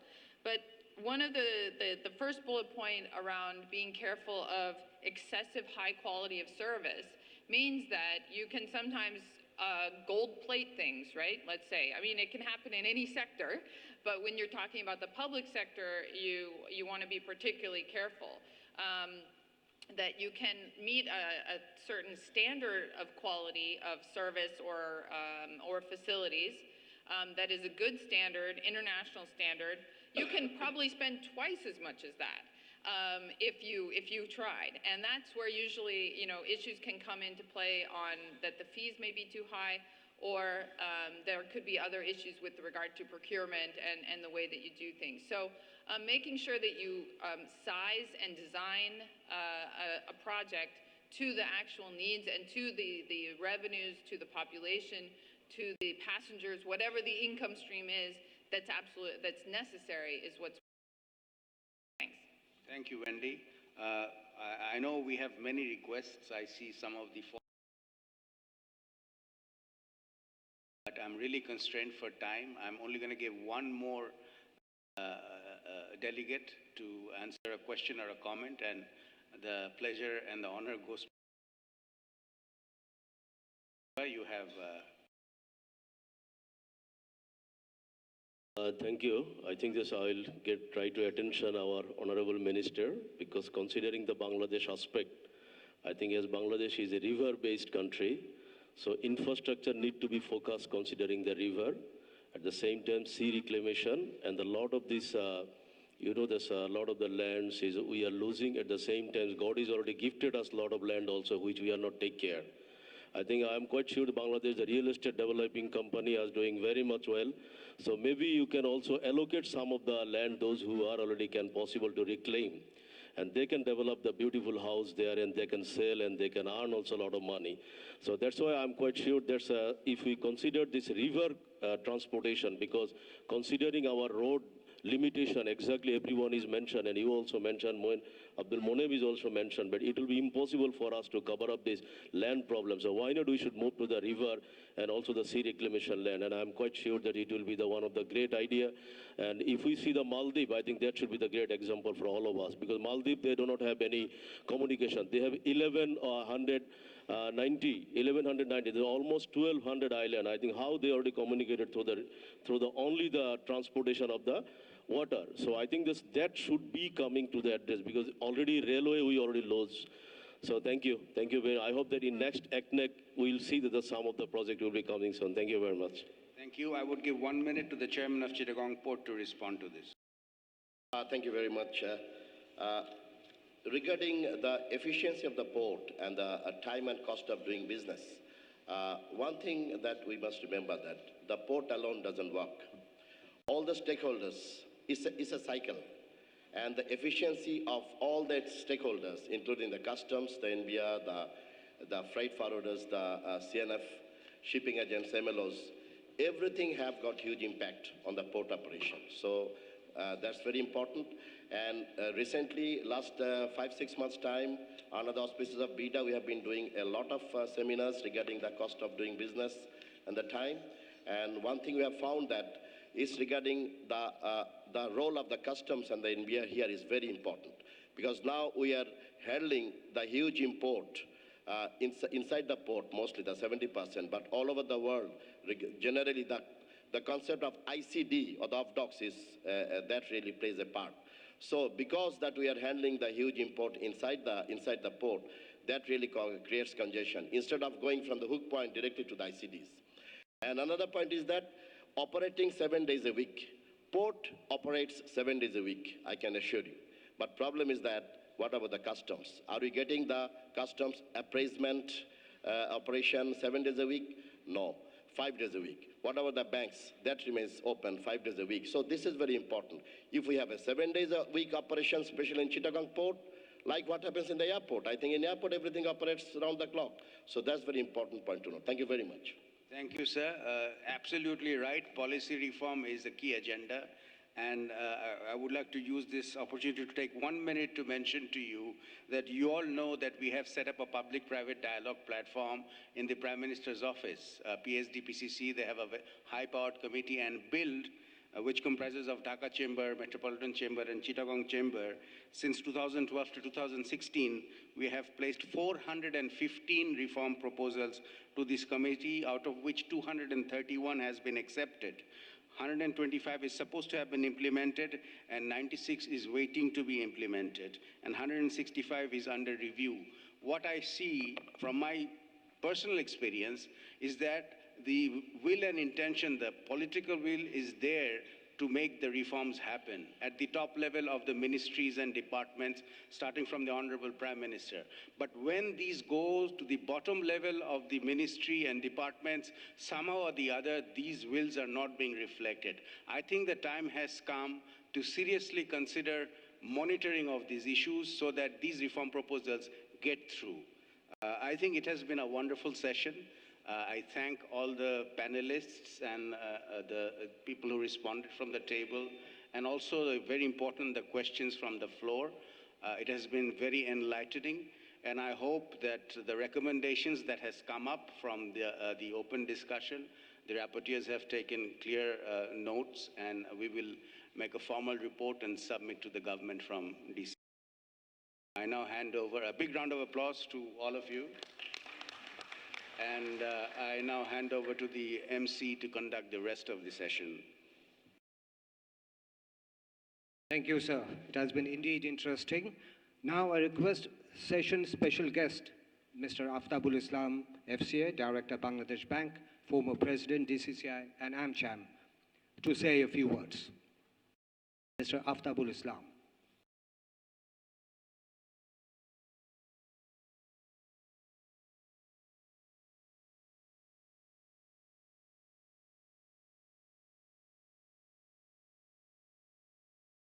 Hello, thank you. Honorable Chief Guest, Mr. H. Mustafa Kamal, FCA, Member of Parliament, Honorable Minister of Planning, Government of the People's Republic of Bangladesh, the Honorable Special Guest, Mr. Kazim Aminul Islam, Executive Chairman, BIDA, and President, Dhaka Chamber of Commerce and Industries, Mr. Abul Qasim Khan, the paper presenter, Windy. We all enjoyed your paper. Thank you very much. And dear audience, this is a real opportunity, but let me give a disclaimer first. I don't know the reason for me to invite here as one of the special guests. It's just like my home. And as a former president, I don't think I'm a special guest here, but I feel like coming back to my own home. And this is a very interesting, I congratulate Dhaka Chamber for taking up this particular issue. The most talked about and the written about subject in the Bangladesh about the infrastructure development and the priority areas on a special economic zone and the ports and the roads. Ladies and gentlemen, the way I see the infrastructure, which is just like road, highways, bridges, telecommunication system, power plants, that is in my mind. But one sentence, we could state that the infrastructure includes the fundamental facilities and the system service of a country. That facility is necessary for its economy to be functional. And that comes about the roads, bridges, tunnels, water supply, sewerage, electrical grids, telecommunication, aviation, dams, drinking water, energy hazardous waste management, inland waterways, parks and recreation, ports, railway, school, solid waste and transit, and wastewater. These are the basic infrastructure hardware. There are three types of infrastructure. One is the hardware, then the software infrastructure, then the green infrastructure. So I would like to touch upon the second one, the soft infrastructure, because we have discussed so far about the hardware side. Software is the managing the infrastructure. The soft infrastructure refers to all the institutions which are required to maintain the economic, health, and cultural and social standards of a country, such as the financial system, the education system, the healthcare, the system of the government, of law enforcement, as well as emergency services to maintain all the infrastructure. Otherwise, there is no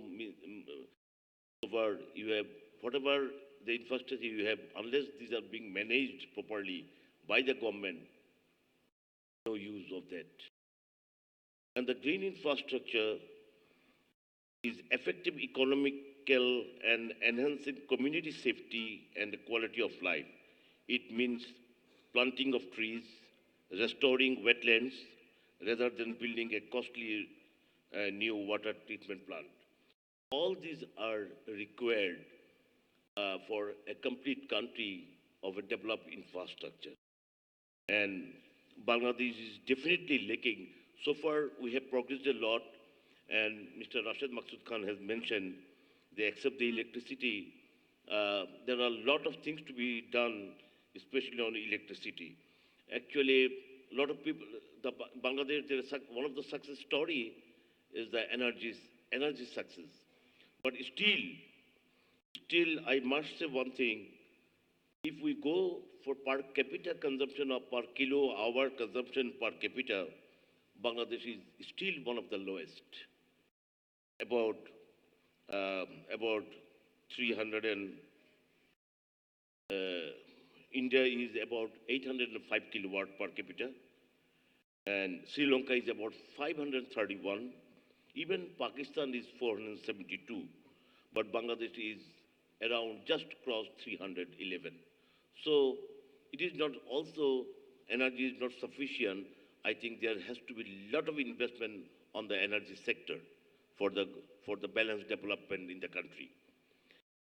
I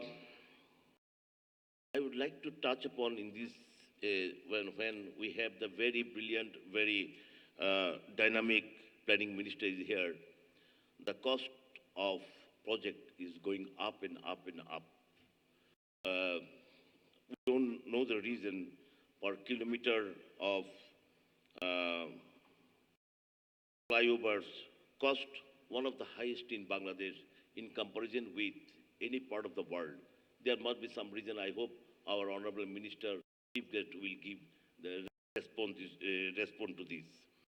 And now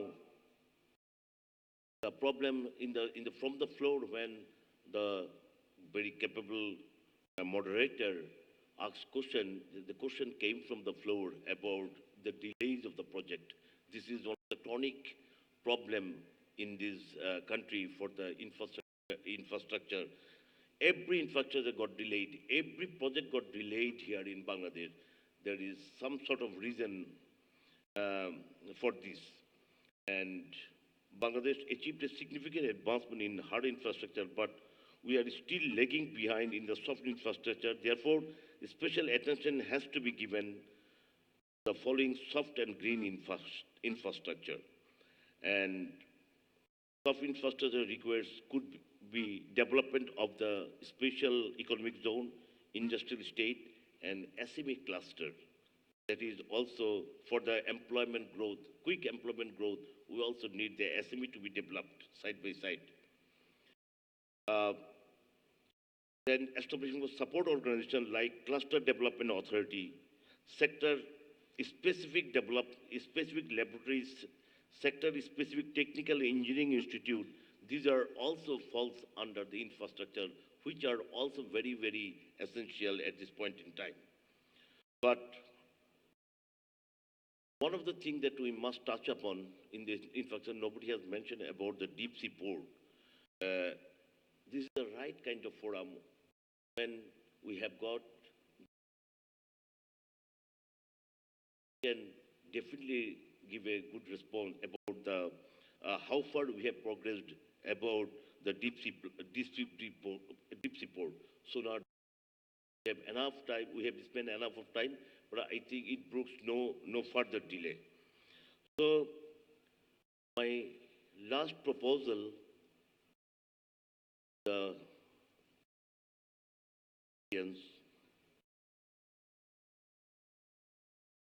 form a very high-powered national infrastructure development monitoring authority, which is called NIDMA, headed by the Prime Minister, with the help of the private sector, like the BUILD project, like the BUILD.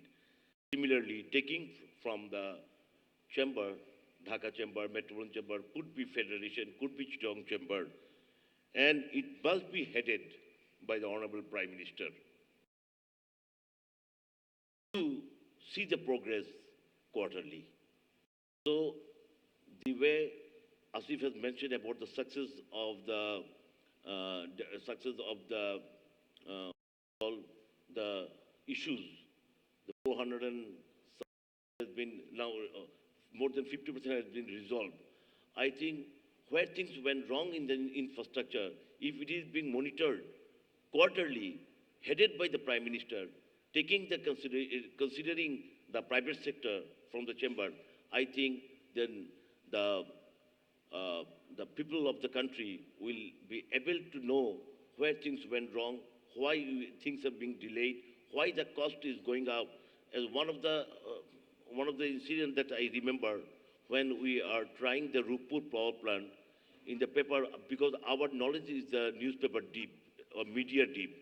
The project was initially about 4.5 billion, but when we saw this contract has been signed, it is touching about 12 billion. Close to 12 billion. So within a short span of time, things has gone up by 300% or three times. So these are the issues that we from the private sector would like to know.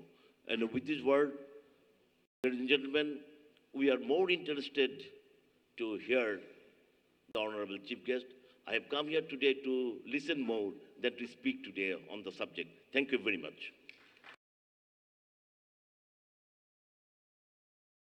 Thank you very much, sir. Ladies and gentlemen, now it's time to honor the participants of this session. May I request the DCCI President to please hand over the DCCI crest to the special guest, Mr. Qazi Aminul Islam, Executive Chair, BIDA.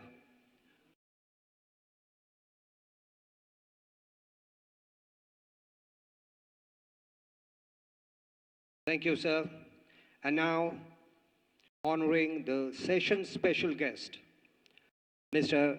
Aftabul Islam, FCA Director, Bangladesh Bank, former President, DCCI and AmCham. It's a great sight indeed. Thank you, sir. And now, I request Mr. Asif Ibrahim, former President, DCCI, to receive his memento from the President.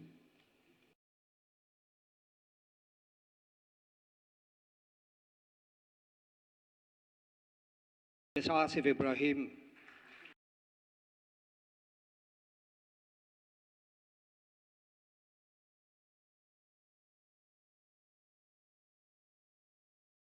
I request the keynote speaker, Ms. Wendy Giovanna, to please receive the memento. Ms. Wendy Giovanna.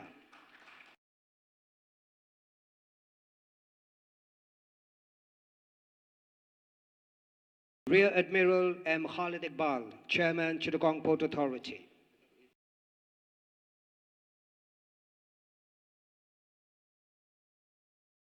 Mr. ASM Mainuddin Monem, Deputy Managing Director, Abdul Monem Limited.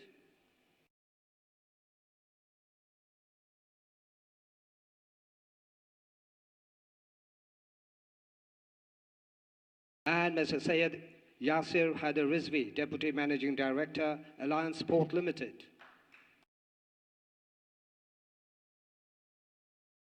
Thank you, Mr. President. May I now call upon our special guest, Mr. Qazi Aminul Islam, Executive Chair, BIDA, to kindly deliver his address. Mr. Qazi Aminul Islam.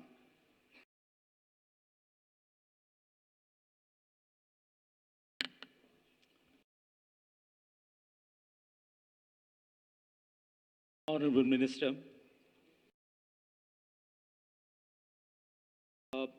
President DCCI,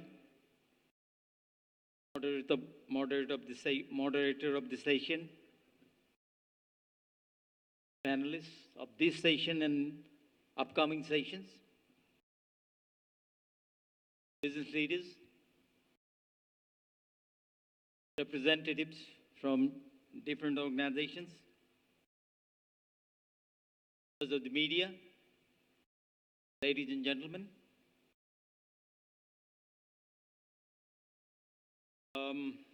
I'm really delighted to be here, this gathering, which I believe has taken up a very important issue that relates to infrastructure.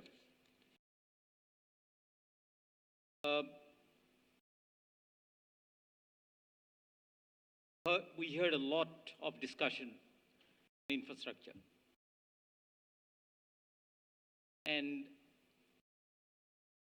when we talk about infrastructure, that relates to a number of areas.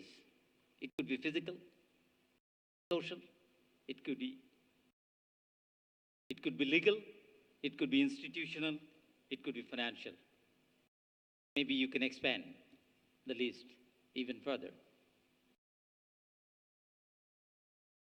Where do you stand in terms of all these infrastructure facilities that we have in this country? We are ranked 114th compared to many other nations. So that's the situation that we have in. So far as infrastructure is concerned, I have a few points that I'd like to share with you.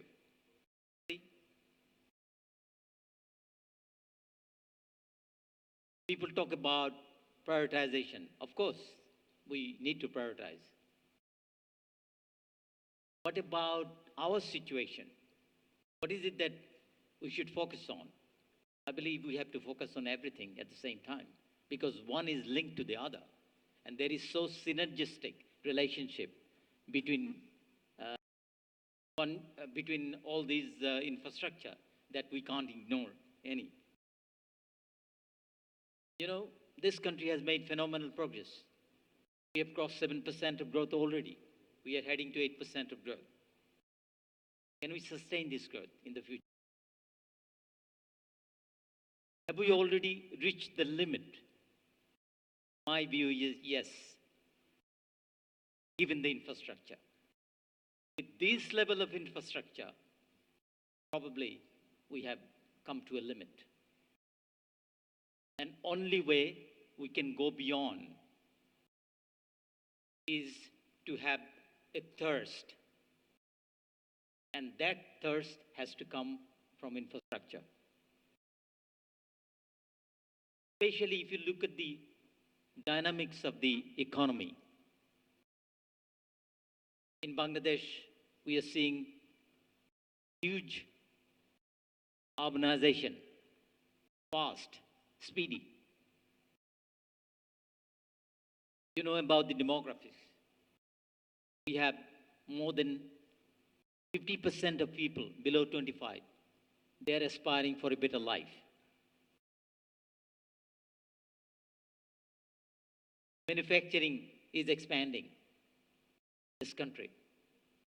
And so is the adoption of technology. Given all these dynamics of the economy, demand for infrastructure is even higher. If you look at the development goals that we have, globally and locally. Globally, we have 2030 Agenda for Sustainable Development. That development goal and the goal that we have set for ourselves to become a middle-income country by 2021 and a high-income country by 2041. In order to achieve all those goals, we need a totally different level of infrastructure than the ones that we have. Just to have an idea of the challenges that we have in front of us, so far as the infrastructure is concerned, please consider the fact that at the moment we are $250 billion economy. Right? And the population we have is 160 million at the moment. In 2041, let's say our population will go up to 200 from 160. And at that point of time, probably cutoff between middle income and high income will be around $15,000, which at the moment is little over 12,000. So if we multiply 15,000 with 200 million, then it's 3 trillion. So we are talking about 12 times the current level of GDP. And for that, we have 24 years of time, quarter of a century, or less than quarter of a century. We have to go far, and we have to go fast. And that is why I like to underscore the importance of infrastructure. Additionally, what is our psyche? It says, well, infrastructure, the arena of the public sector. Government issue, no more. Lots of things which are private, public sector is provided more efficiently, more affordably by the private sector all around the world. Tested model. So we have to think in terms of the realities in Bangladesh. At the end all infrastructure projects are paid by either taxes or user payments, all that. But you need to make a huge investment upfront. Where does all that money come from? Government is, no country in the world is deficient in terms of infrastructure. Even the United States is deficient in infrastructure. And trillions of dollars deficiency is there globally. And at the national level, we have not enough resources in the public sector to pay for all these private sector, infrastructure activities. That is why we need to think of other options, funding and resourcing for the development in this country. We need a network road that will reduce the cost and integrate ourselves with the global market. We need ICT infrastructure that will enhance productivity, promote innovation, bridge digital gap. We need social infrastructure that will improve social cohesion, like housing, mobile financial services, all that. So we have to have enough resources, and probably that resource can come from private sector. And we believe that it is the private sector that can engage more intensively, more widely, so far as infrastructure is concerned. That is why we think what we need is to have a congenial atmosphere for the private sector, a healthy atmosphere for the private sector to engage. And that is why BIDA and other investment promoting agencies are working in order to improve business and investors' experience, and also improve business climate in this country. A little while ago, I told you that we are working in collaboration with the IFC, World Bank, and DFID and others to improve the business climate and to start what you say, one-stop service. And work is going on at the moment on technical solution. Probably in 6 months from now, we'll have one-stop service. And under that, there will be no human interaction. It will go to the internet, you will go to the internet, lodge your application, and the action will be triggered on the part of the service providers. And secondly, we are working on improving business climate. I mentioned a few, in getting construction permit, or in registering your business, or getting electricity. We'll have much, within shorter period of time, you can get all those. So these are the reforms that we are undertaking, and we are working on it in order to make sure that we have a climate in which private sector can engage in development. At the moment, as we see in the policy arena, some of you have already mentioned that there are policy gaps, and I believe we need to improve those areas. I believe we need to have a focused attention on infrastructure. Definitely have noticed that when this government came to power, 2009, the generation capacity in this country was around 3,300 megawatt. And within the last 7-8 years, generation capacity has increased by about 500%. Now government is working on energy. I believe, after those LNG terminal comes to operation within, next few years, this energy trend will ease up as well. However, other issues that will continue with us, infrastructure. Because as economy expands, so will demand for infrastructure. It will be more and more. So we have to position ourselves, the right plan, right strategy. That is why I believe that we have to have an infrastructure strategy, delivery plan, taking account of the development challenges that we have in front of us. We have to have right, appropriate policy regime for the private sector to engage. And we can think of creating some of our institutions like pension fund. At the moment, our pension scheme is not funded.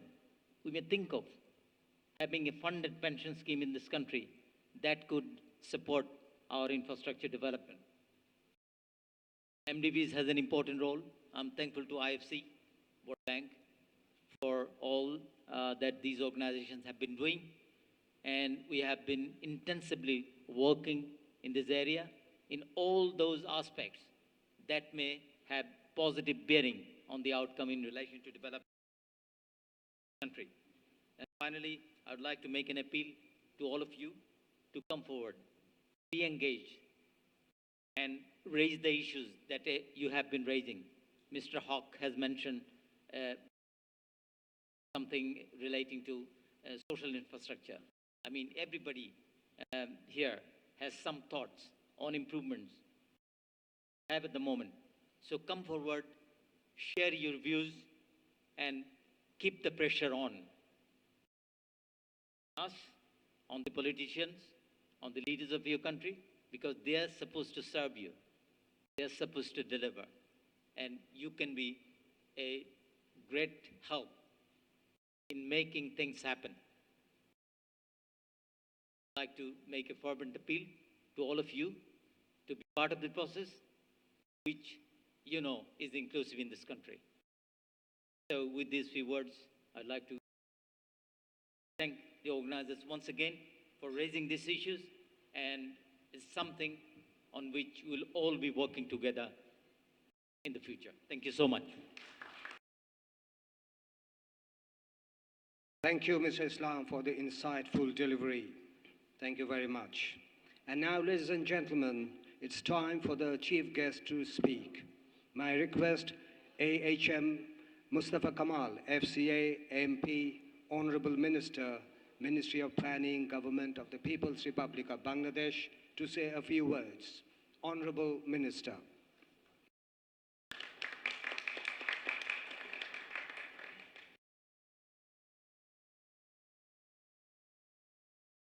Bismillahirrahmanirrahim. Mr. President, my dear friends, excellencies, ladies and gentlemen, a very good afternoon to all of you. I'm sorry, I beg to be apologized, because you can feel not my voice. I've lost my voice, need some medication.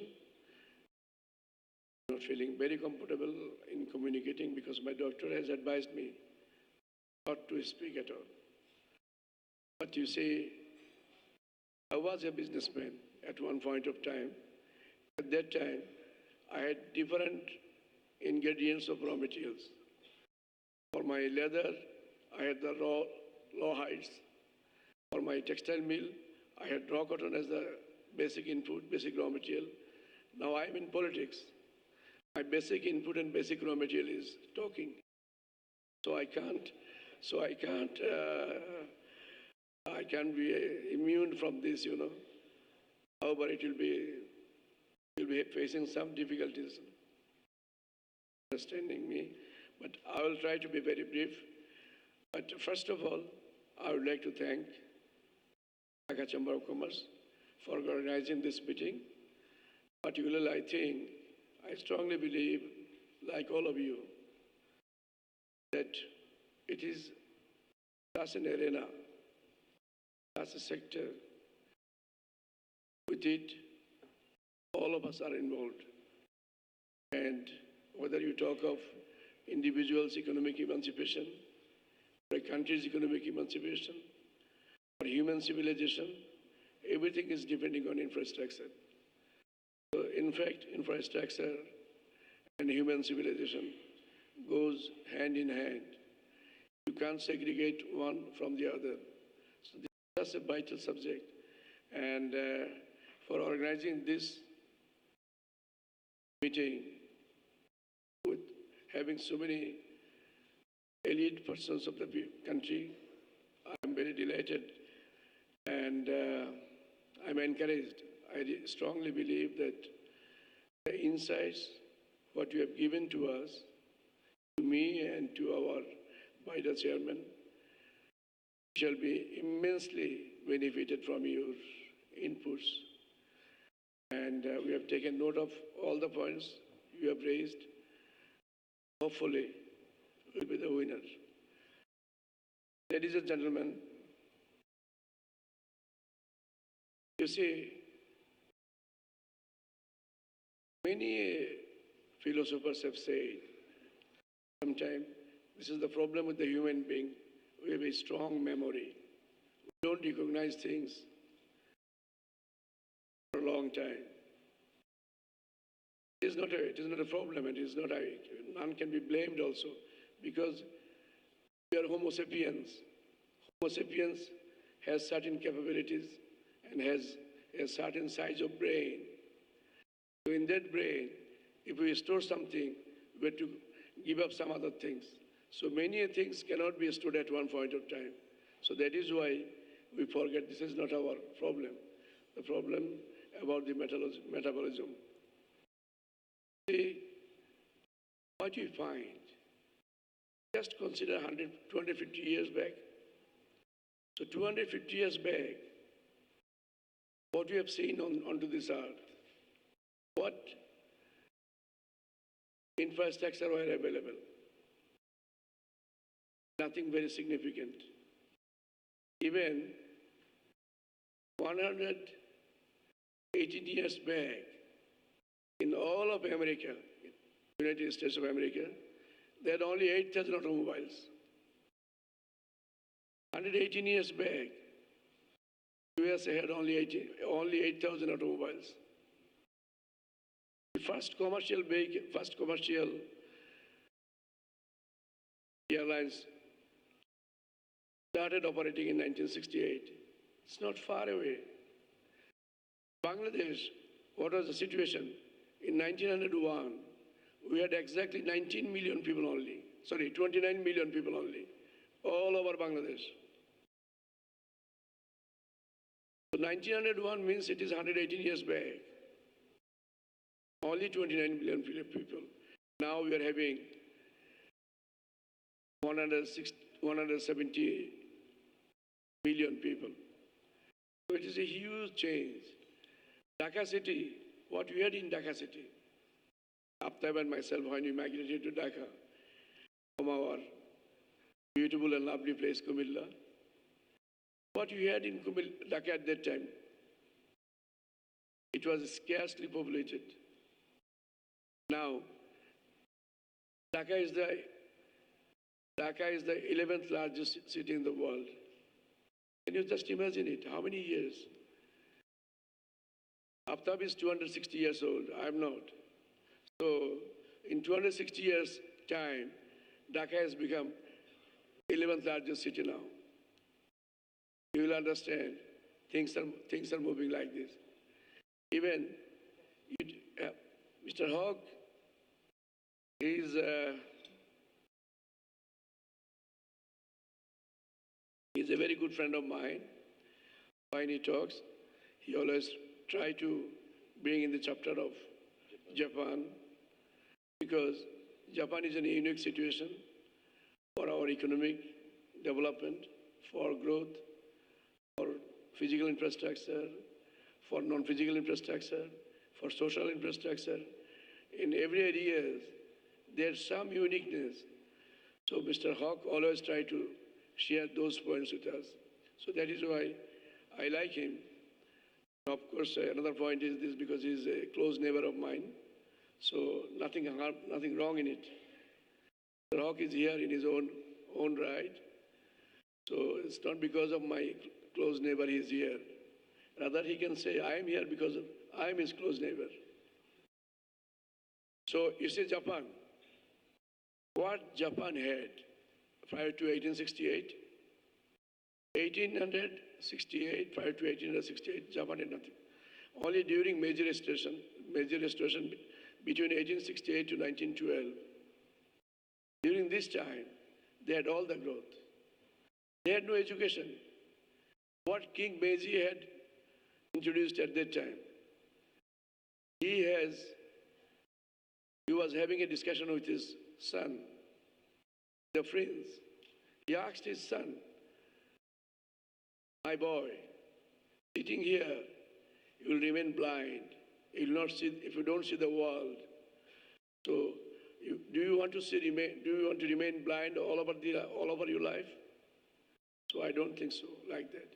Then he asked him, go away,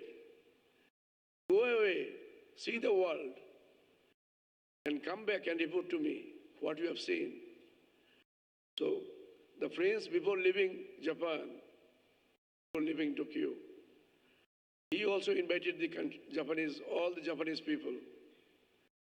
Can you spare your beloved children with me, who should not be more than 14 years, none should be less than 8 years.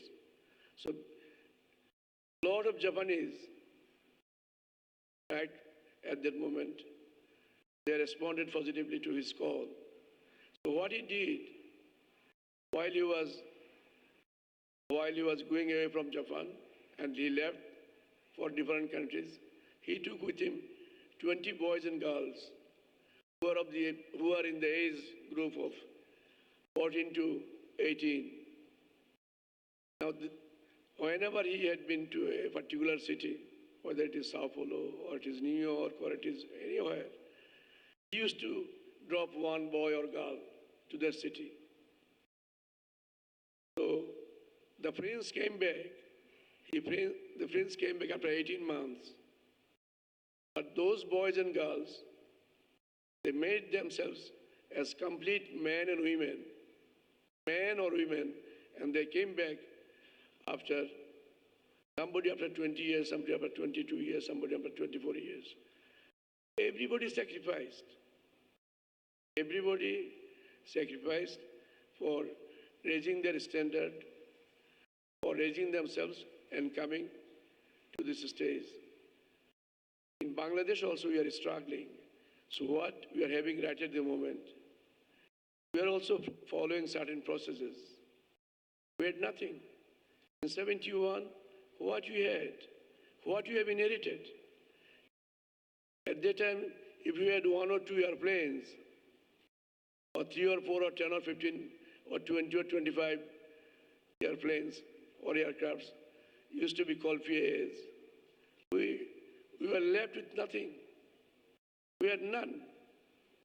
So, a totally war-based country, we have started to build that country under the leadership of our father of the nation. And then, I think, within the shortest possible period of time, we have attained a certain stage. I'm not saying we have achieved the best.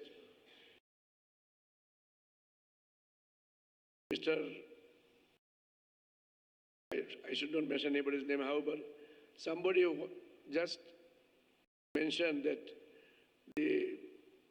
I think day before yesterday, I've given the number, GDP number to the nation, and I've mentioned that you have achieved a growth in the GDP.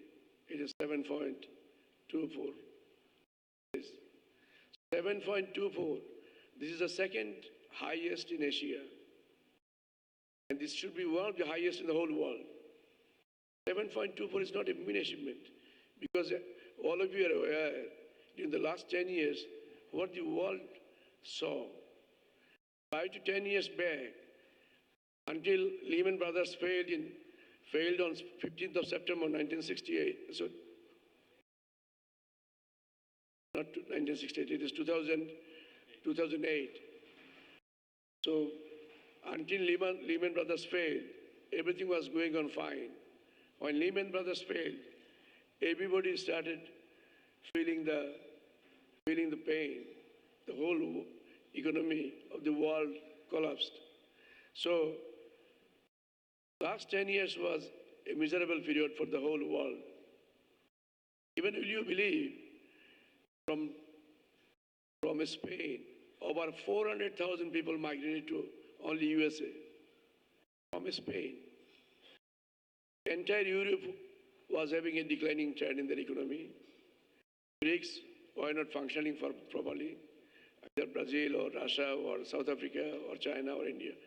China was growing, before 2008, they were growing at 14–15%. Now they are growing at 7%. India went up to 9%. Now they came down to 6%. So everybody is struggling. Now the good point is this. My friend is here from World Bank.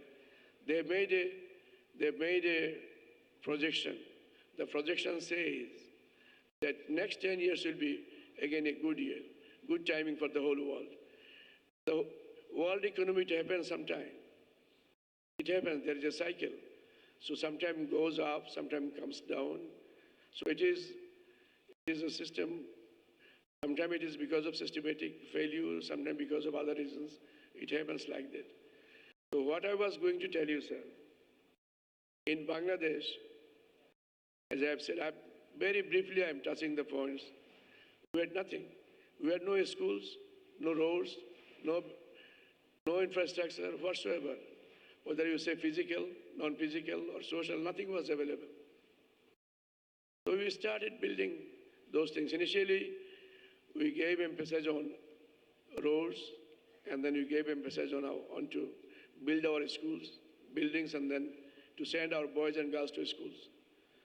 Now, 98% boys and girls of Bangladesh, they are going to schools. They're having some education. Quality-wise, it is not that good, but it's not that inferior as well. Because a few days back, you might have, everybody, definitely, it cannot escape your notice. Daily Star made a report. It is based on a survey made in Malaysia. They have surveyed 267,000 business entities. And of those 267 business entities, the subject was how many managers are local, how many managers are overseas managers in those entities, and country-wise, a line of demarcation they wanted to make. All of you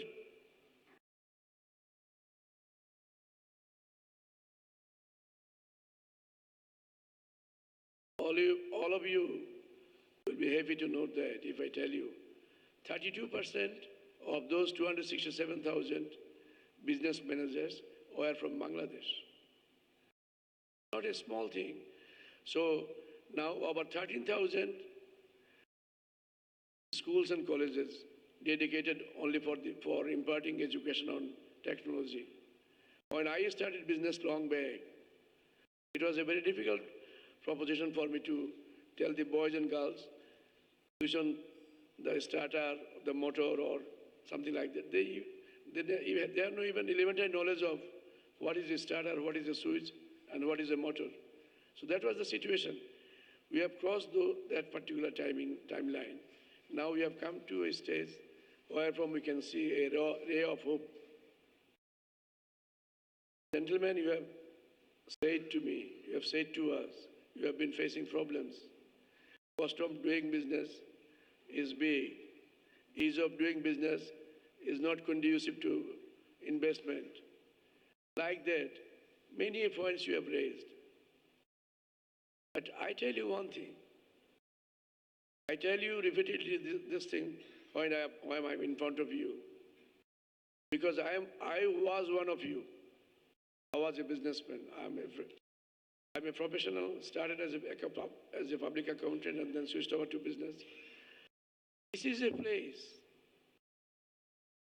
This is a unique place. Japan is unique in certain areas. We are unique also in certain other areas. Our uniqueness is this. The people of this country is compact, is homogeneous, they're resilient, they're excellent people, they're good people. They know what to do and when. They have this particular sense. That is the reason whenever even the president of World Bank comes over here, or the Japanese Prime Minister comes over here, or the Chinese president comes over here, when I try to communicate with them, they sometimes became astonished when I tell them the numbers, how we are moving on. One thing I must tell to this august body, because there are certain criticisms sometimes, and I also believe when you receive some criticism from our overseas partners, whether they are stakeholders or they are our business partners, you will be also not feel comfortable. They will say, when you say 7.27, 7.24, it cannot happen because your investment to GDP is less. When you will tell different figure, another good figure, they will say, no, it's not possible. Your revenue GDP is less. All these things they will say. The thing is, we cannot ignore the reality. What is the reality? When the World Bank president came over here, I explained to him that what figures you see from the books and records, these are the recorded figures. But there are also unrecorded figures. Our formal economy is non-formal economy is almost equivalent size. Which is bigger, which is smaller, I don't know. I have not made any survey, but possibly one day I will make a survey about this also. But we can't deny this fact that there is a non-formal economy. This is because of this you are facing this problem. Now every day you will be seeing one thing, every day it is coming up into the newspaper. And my wife sometimes also she is disturbed. Whenever I give the GDP number, she becomes immediately little bit worried. She says, now you will face the music. I said, what music? The music, nobody will believe it. Everybody will say against it. I said, I enjoy that. But at the end of the day, I'll be the winner. Because I know my numbers, I know myself, and I strongly believe in my department, in my ministry. So there is no engineering of the figures, no tampering, no erasing, nothing like that of that sort. So no distortion. What is fact? Fact is this. So, but it is a fact. Now of late, the issue is coming. Our remittance has fallen down like anything. That is why we can't claim that we have achieved so much growth in the GDP. It again to take now. Because, again I'm saying, I had a survey. I had a complete survey of the remittance, inflow of remittances. I've seen through banking channel, the current year, through banking channel, only 51% is being channelized. Remaining 49% either coming under the umbrella of MoneyGram or Western Union Money Transfer or other mobile banking channels. Some portion is coming also through hundis, like that. So, but these are money coming to the country. So whether these are red or white or black or yellow, these are immaterial for the purpose of my GDP. These will definitely help in the growth of GDP.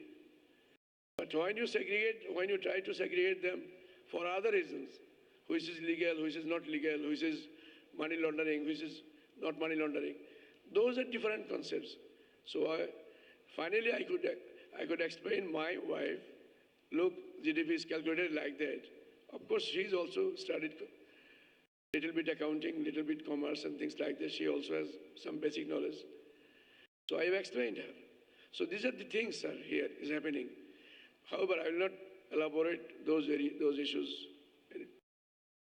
What I am trying to tell you, you can trust me.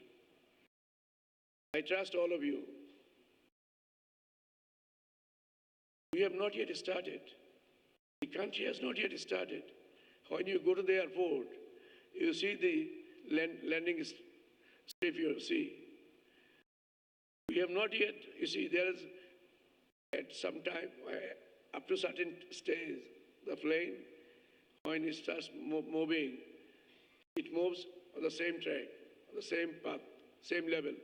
After that, it takes off. But our economy, we have not yet taken off.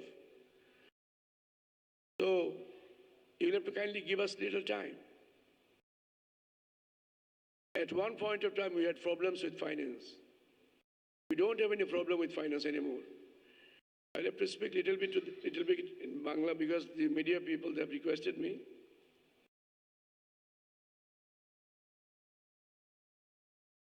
আমাদের দেশে সবচেয়ে বড় যে দিকটি সেটি হচ্ছে আমাদের এই প্রবৃদ্ধির পিছনে যে সমস্ত কাজ এলাকাগুলো কাজ করে none will believe. You see, last 8 years, revenue is being generated 18% on year-to-year basis. 18%. You will never find a single country in the whole world. 18% first year is possible. Next year second year is possible. But 8 years on a continuous basis, it never came down to less than 18%. So our revenue generation is like that. We have a growth in the export sector. Remittance I have explained to you. So reserve is enormously huge, foreign currency reserve. Balance of trade, balance of payment is not that imbalanced. And the most interesting thing is this. The whole world is indebted. The world's debt is 235% of the GDP. We are taking money from China. China's own debt to GDP is 180%. But our debt to GDP is only 44%. How big safety net we have. So now, once we had problem, we had no money. Physical constraint was finance. Because of finance, we could not run any big projects. Right at the moment I'm saying, আমার হাতে এই মুহূর্তে 29 billion dollar আমার হাতে আছে আমি বিভিন্ন প্রজেক্টে এগুলো খরচ করতে পারি 29 billion dollars I have in my hand. This is in the pipeline. I can use this money wherever I have valid, good and strong, sustainable projects. I can use up those funds. So I don't have any fund constraint at the moment. At one point of time, when we are declaring our budgets, 80 to 90% of our resources are coming from external sources. We are depending on others. Right at the moment, it never comes more than 5 to 10% from outside. It is just reverse. Even after that, I have enough money at my disposal. I can't use it properly because demand is not that big. However, sir, I'm saying you will have fantastic roads. We have started building roads. We know without roads, without railways, without waterways, without deep sea port, without airports, it will be impossible for us to move forward. The physical infrastructure, we are completely aware. We know how to remove the bottlenecks. We are working on it now. Earlier, we did not have any segregation like that. We have now identified which should be our fast-track project. We are prioritizing those projects. The Matarbari is a fast-track project. Our MRT is a fast-track project. Our Matarbari is a deep sea port as well as an integrated project. So we have a Paira deep sea port is a priority project. Rampal electricity is a priority project. So we are now prioritizing those projects with giving emphasis our best of our ability and our capability. We are integrating together to deliver that way. We are completely aware our roads and railways, if we use these two areas as our basic avenues for transporting our goods from one place to another place, it will be damn expensive. It will not be economical. We'll have to move forward to waterways. And for that, in 5 years' time, you will see how things starts moving, inshallah. We are going for, we believe it, and we have made a study. It is a very resourceful area, our waterways. So we'll be going for capital dredging for all of our rivers. And then thereafter also there will be a continuous dredging process on a continuous basis. That will be maintenance dredging. So this is about our waterways. We want to see there are two banks. In one bank, railway tracks will be there. On the other bank, there will be our other transport vehicles will be flying there. So this is our projection. So likewise, railway also will be developed, and existing airports, we have already taken up projects for Dhaka, Chittagong, Cox's Bazar, then also Khulna, and all. I mean, whatever existing airports we are having, Cox's Bazar also, we are having those, for these projects, we have special projects, these are all ongoing. But these projects are not enough. We will be having another new airport. নতুন আরেকটি airport আমরা করব পদ্মার পশ্চিম পারে। সেই এয়ারপোর্টে ইনশাআল্লাহ প্রথম দিনে equivalent to 380 aircraft will land. প্রথম দিনে সেখানে সেই এয়ারপোর্টে 380 A380 যে ক্যাপাসিটির বা যে নামে যে এয়ারক্রাফটটি আছে সেই রকম এয়ারক্রাফট সেখানে ল্যান্ড করবে। সেভাবে আমরা নিজেদেরকে সাজাচ্ছি।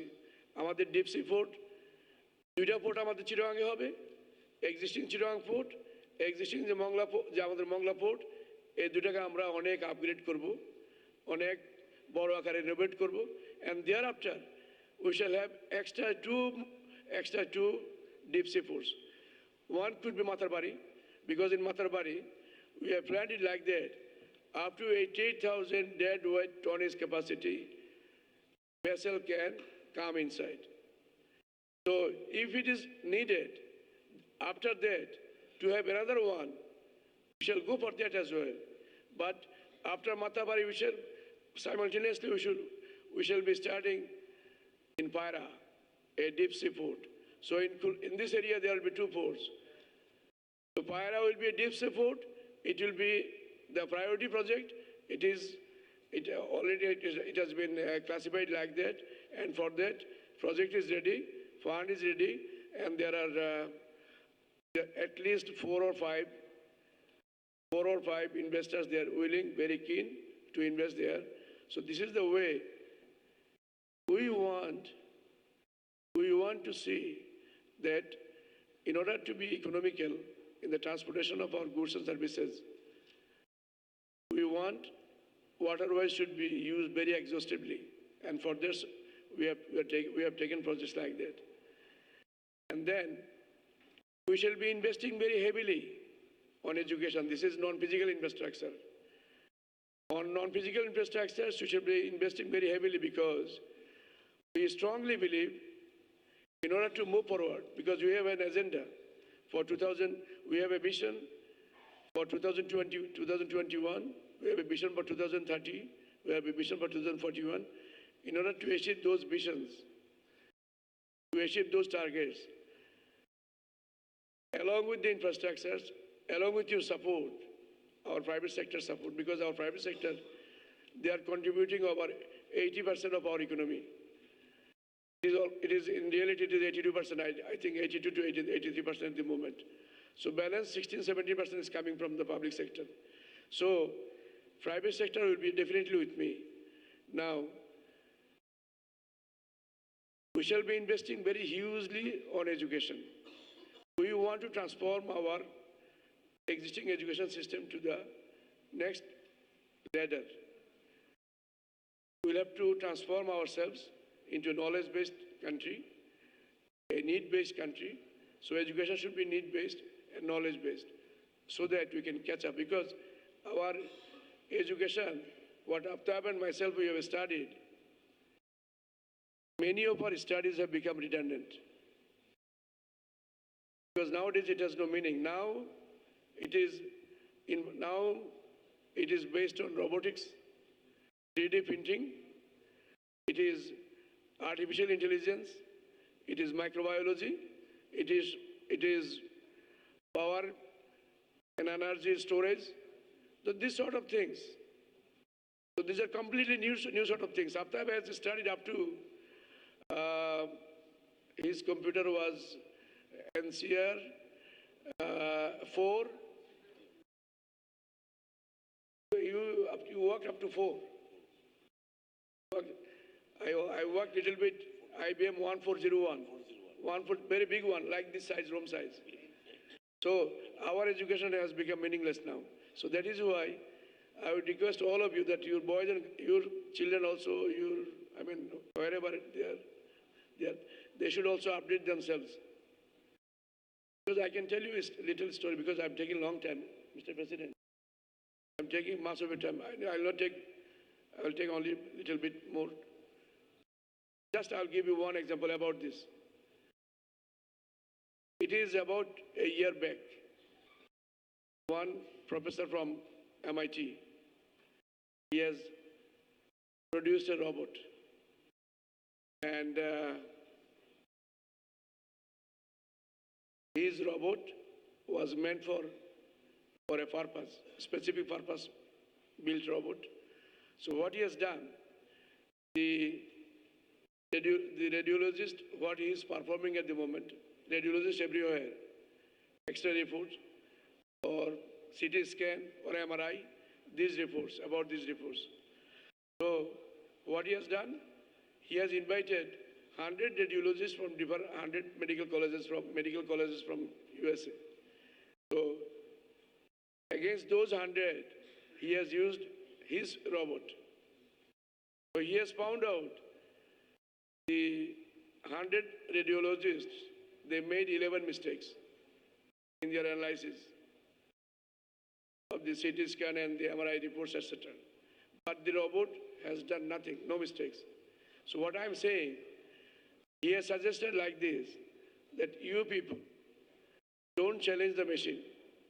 Rather, you update yourself in conformity or in line with the course of the robot. তিনি বলছেন যে ডাক্তার এবং নার্সের চাকরি চলে যাবে না, ওই রেডিওলজিস্টগুলো চাকরি থাকবে না, ডাক্তার নার্স চাকরি যাবে না এই কারণে নার্স এসে বলে সকালে এসে রুগীকে বলে কেমন আছেন আজকে ভালো, কালকে দিন থেকে ভালো আজকে, এটা তিনি বলেন। ডাক্তারও জিজ্ঞাসা করবে আজকে কেমন আছেন না, ভালো আছেন তো, চিন্তার কোনো কারণে সব ঠিক হয়ে যাবে।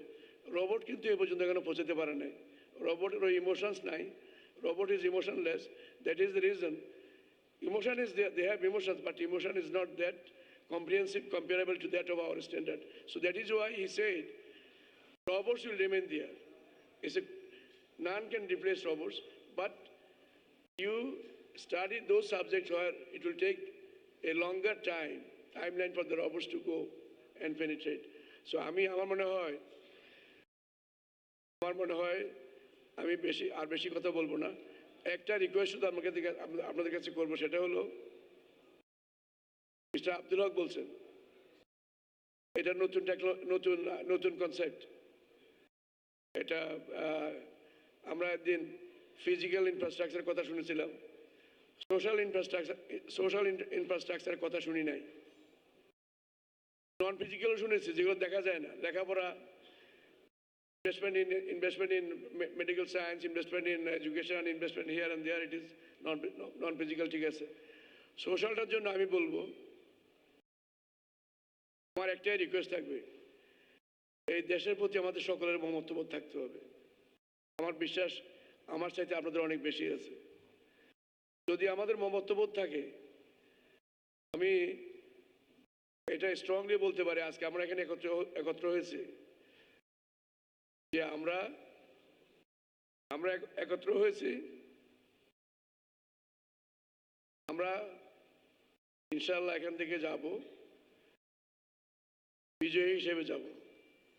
আমরা বিজয়ী হিসেবে যাব, আমরা ফেল করব না। আমাদের যে লক্ষ্যমাত্রা সামনে যা আছে আমরা সেগুলো বাস্তবায়ন করব, এবং বাস্তবায়ন করার জন্য যেখানে যা রিফর্মস দরকার সেই সমস্ত রিফর্মস করা হবে।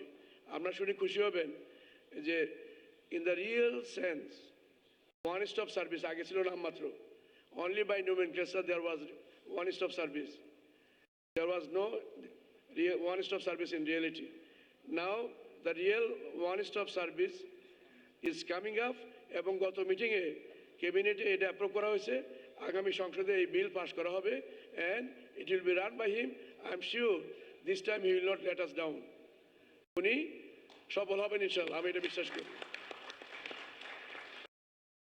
আমরা ইনশাআল্লাহ এখন যেখানে আছি আমরা এখান থেকেই আমরা সামনে এগোবো, তো যাওয়ার শেষ করার আগে আমার একটা অনুরোধ থাকবে, সামনে রমজান মাস, এই রমজান মাসের সময় আমরা তো নামাজ তো পড়বই, রোজা রাখবো, সব ঠিক আছে। এখানে সবাই ব্যবসায়ী, তো ব্যবসায়ীদের লক্ষ্য করে আমি বলবো আপনারা মেহরবানি করে জাকাতটা ঠিকভাবে দিবেন। জাকাত হচ্ছে ইবাদত, জাকাতটা ঠিক মতো দেবেন, এবং জাকাত কত এই ব্যাপারে জাকাত দিলে আমাদের সম্পদ বাড়বে, আর যেটা আছে সেটা সাদা হবে, হোয়াইট মানি হয়ে যাবে।